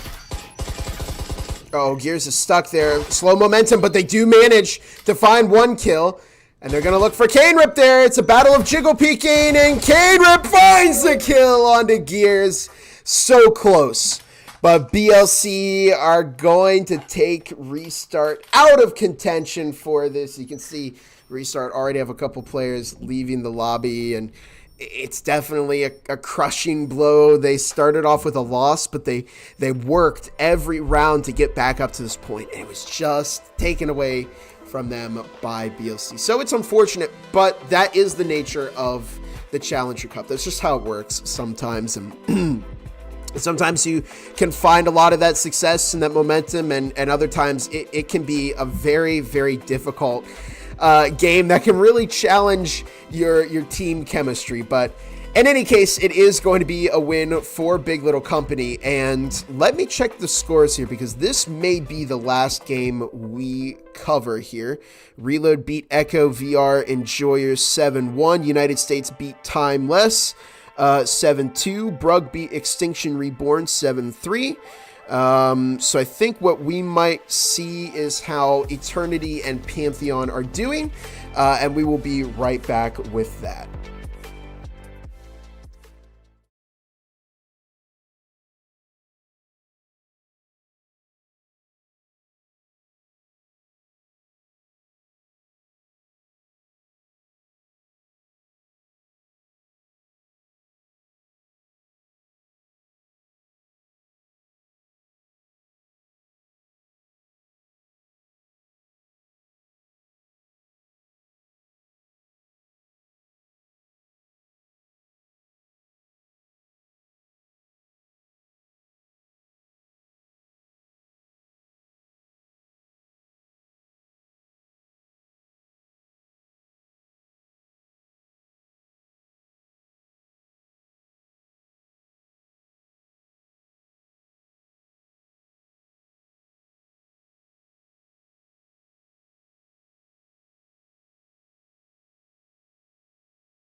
All right, we had to quickly hop into this game as fast as we could because it's down to the end. Eternity versus Pantheon, and look at this gravy, 5-4. Pantheon is 1 round away from tying this up, and this is something that we talked about. I don't think Eternity has the chance of not going to that best of 3 tomorrow, but maybe Pantheon, maybe we might need to see some sort of tiebreaker game or some sort of tiebreaker activated if Pantheon actually goes 4-1. I'm not gonna lie, we hopped into that very quickly. I don't know who the host is. If you want to DM me that information. Yeah, let me get you that really quick. And actually, let me get you that once the round concludes. But we do see a 3 versus 5 here as Eternity getting ready to apply some pressure on the Pantheon defense. It is a 3 versus 5 with a minute 40 on the clock. Incendiary is tossed. Pantheon trying to slow down Eternity. We do see a couple kills fall in here as Duel finds Viper Guy, and it is a 2-4, a 2-3. Duel finds their second kill. Volfex is over in Site B playing connector. Duel finds their third kill, trying to keep Pantheon's game alive here. IGL Guy hanging outside of Site A, but this is I wouldn't say it's the most we've seen Eternity struggle, but it's definitely a game that's probably a lot closer than they might have thought. But 1 minute on the clock here. Vezengai sneaking in, creeping in. 1 goes down, 2 go down, and Eternity take it 6-4. And let me quickly give... Let me in! Okay, there you go. So let's see. We did some of the score updates. United States beat Timeless. And Brug beat Extinction. Reload beat Echo VR Enjoyers. And we just came from Big Little Company versus Restart 7-3. Currently over on Stream 2 is probably one of the most important games of the Challenger Cup. It's Empire versus Vanguard. Not sure if that's been resolved quite yet, but go ahead, check out Stream 2 if you want to follow that game live. And here we see a lot of rifles coming in from Eternity. And even though Pantheon... Pantheon did not win that last round. And as such, they are only able to field an RCP, an RL, and 2 Omens. And this could be the end of Pantheon's stint in the Challenger Cup. This could move them down, and then... in which case it's going to be decided by that Empire Vanguard game. Volfex picked up a lot of damage through the wall. Oh, it's from Vezengai, who was actually behind them. What a crazy flank play. Gravy, are you with us in the game yet? The password's not working. Okay. And Freak finding the kill onto IGL guy as we have a 3 versus 5. We see Freak is going to try and double dip on the window there, and they're going to get their head ripped off by Drone Guy. That's the downside of trying to play the same devious angle twice, is the other team's never going to let you get away with it again. 1:45 on the clock as Volfex duel Ascended Death and Jester face off against Viper Guy, Drone Guy, and Marui Guy. This is for Pantheon's ability to stay in the Challenger Cup, and we'll see if they can manage to turn this into a round win. Just 1:10 on the clock now. Rifles on both sides as Pantheon really understand that they don't have to push here, and Eternity are going to want to pick up the pace so that they give themselves some time to get things done. The wall's been opened up into Site B. Now 50 seconds on the clock. And wow, Eternity have 3 heals here. So they have survivability. They can keep themselves alive. Good movement from the Marui Guy, but Ascended Death takes out Viper Guy, who pushed very, very deep. Duel finds Marui Guy, and Volfex takes out Drone Guy to make it 5-6. They are not out of it yet over here on Pantheon, and could very well tie this to send us into overtime.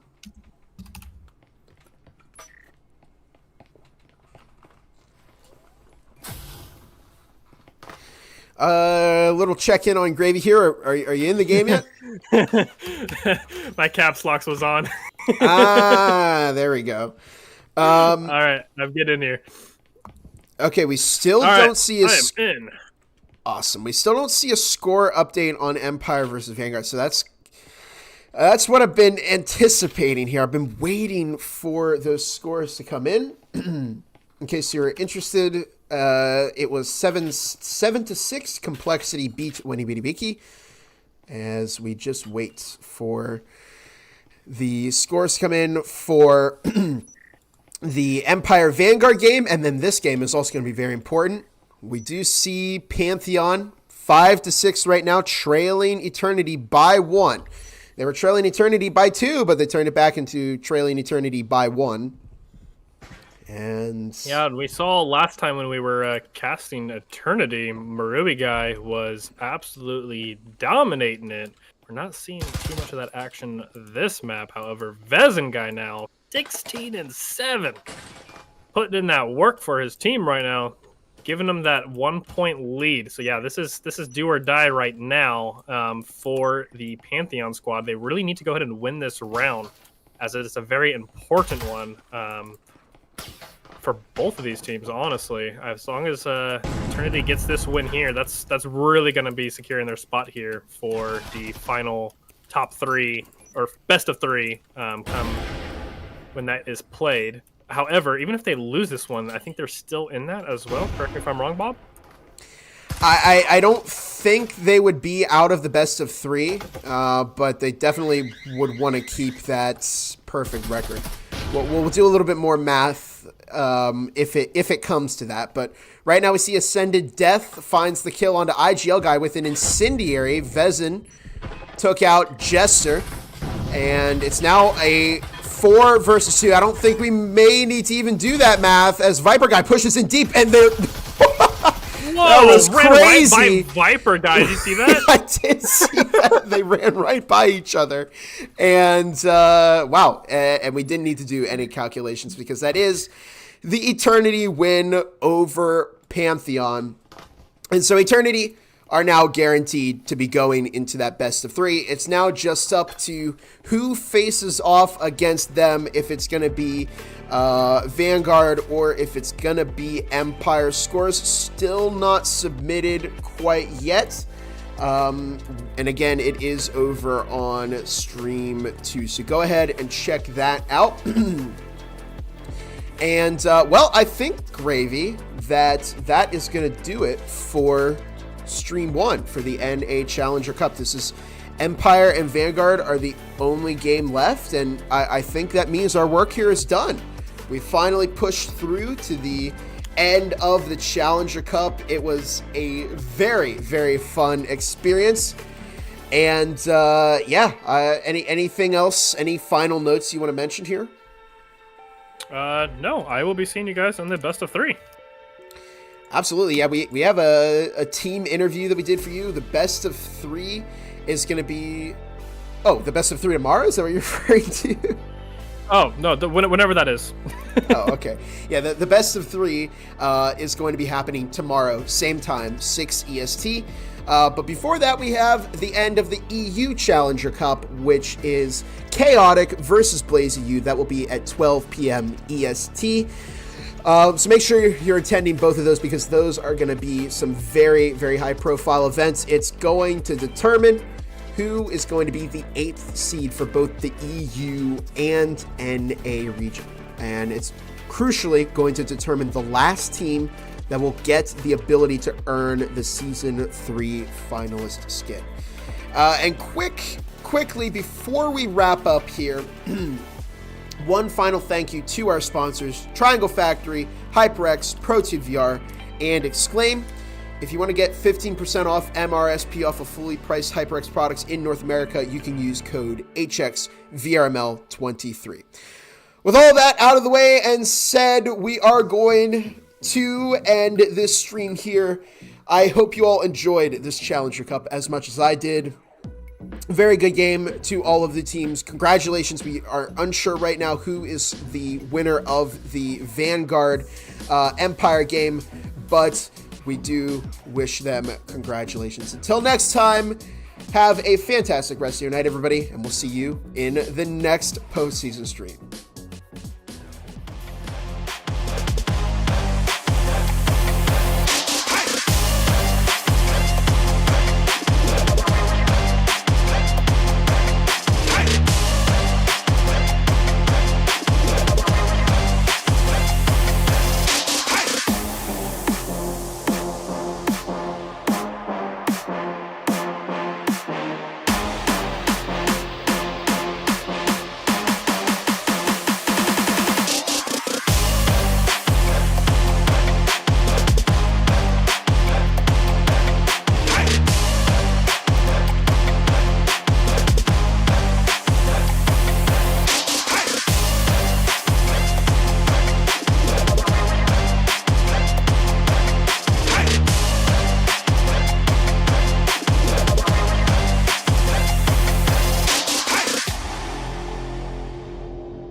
VRML is brought to you by Helga, the esports manager, Triangle Factory. Thanks for watching VRML.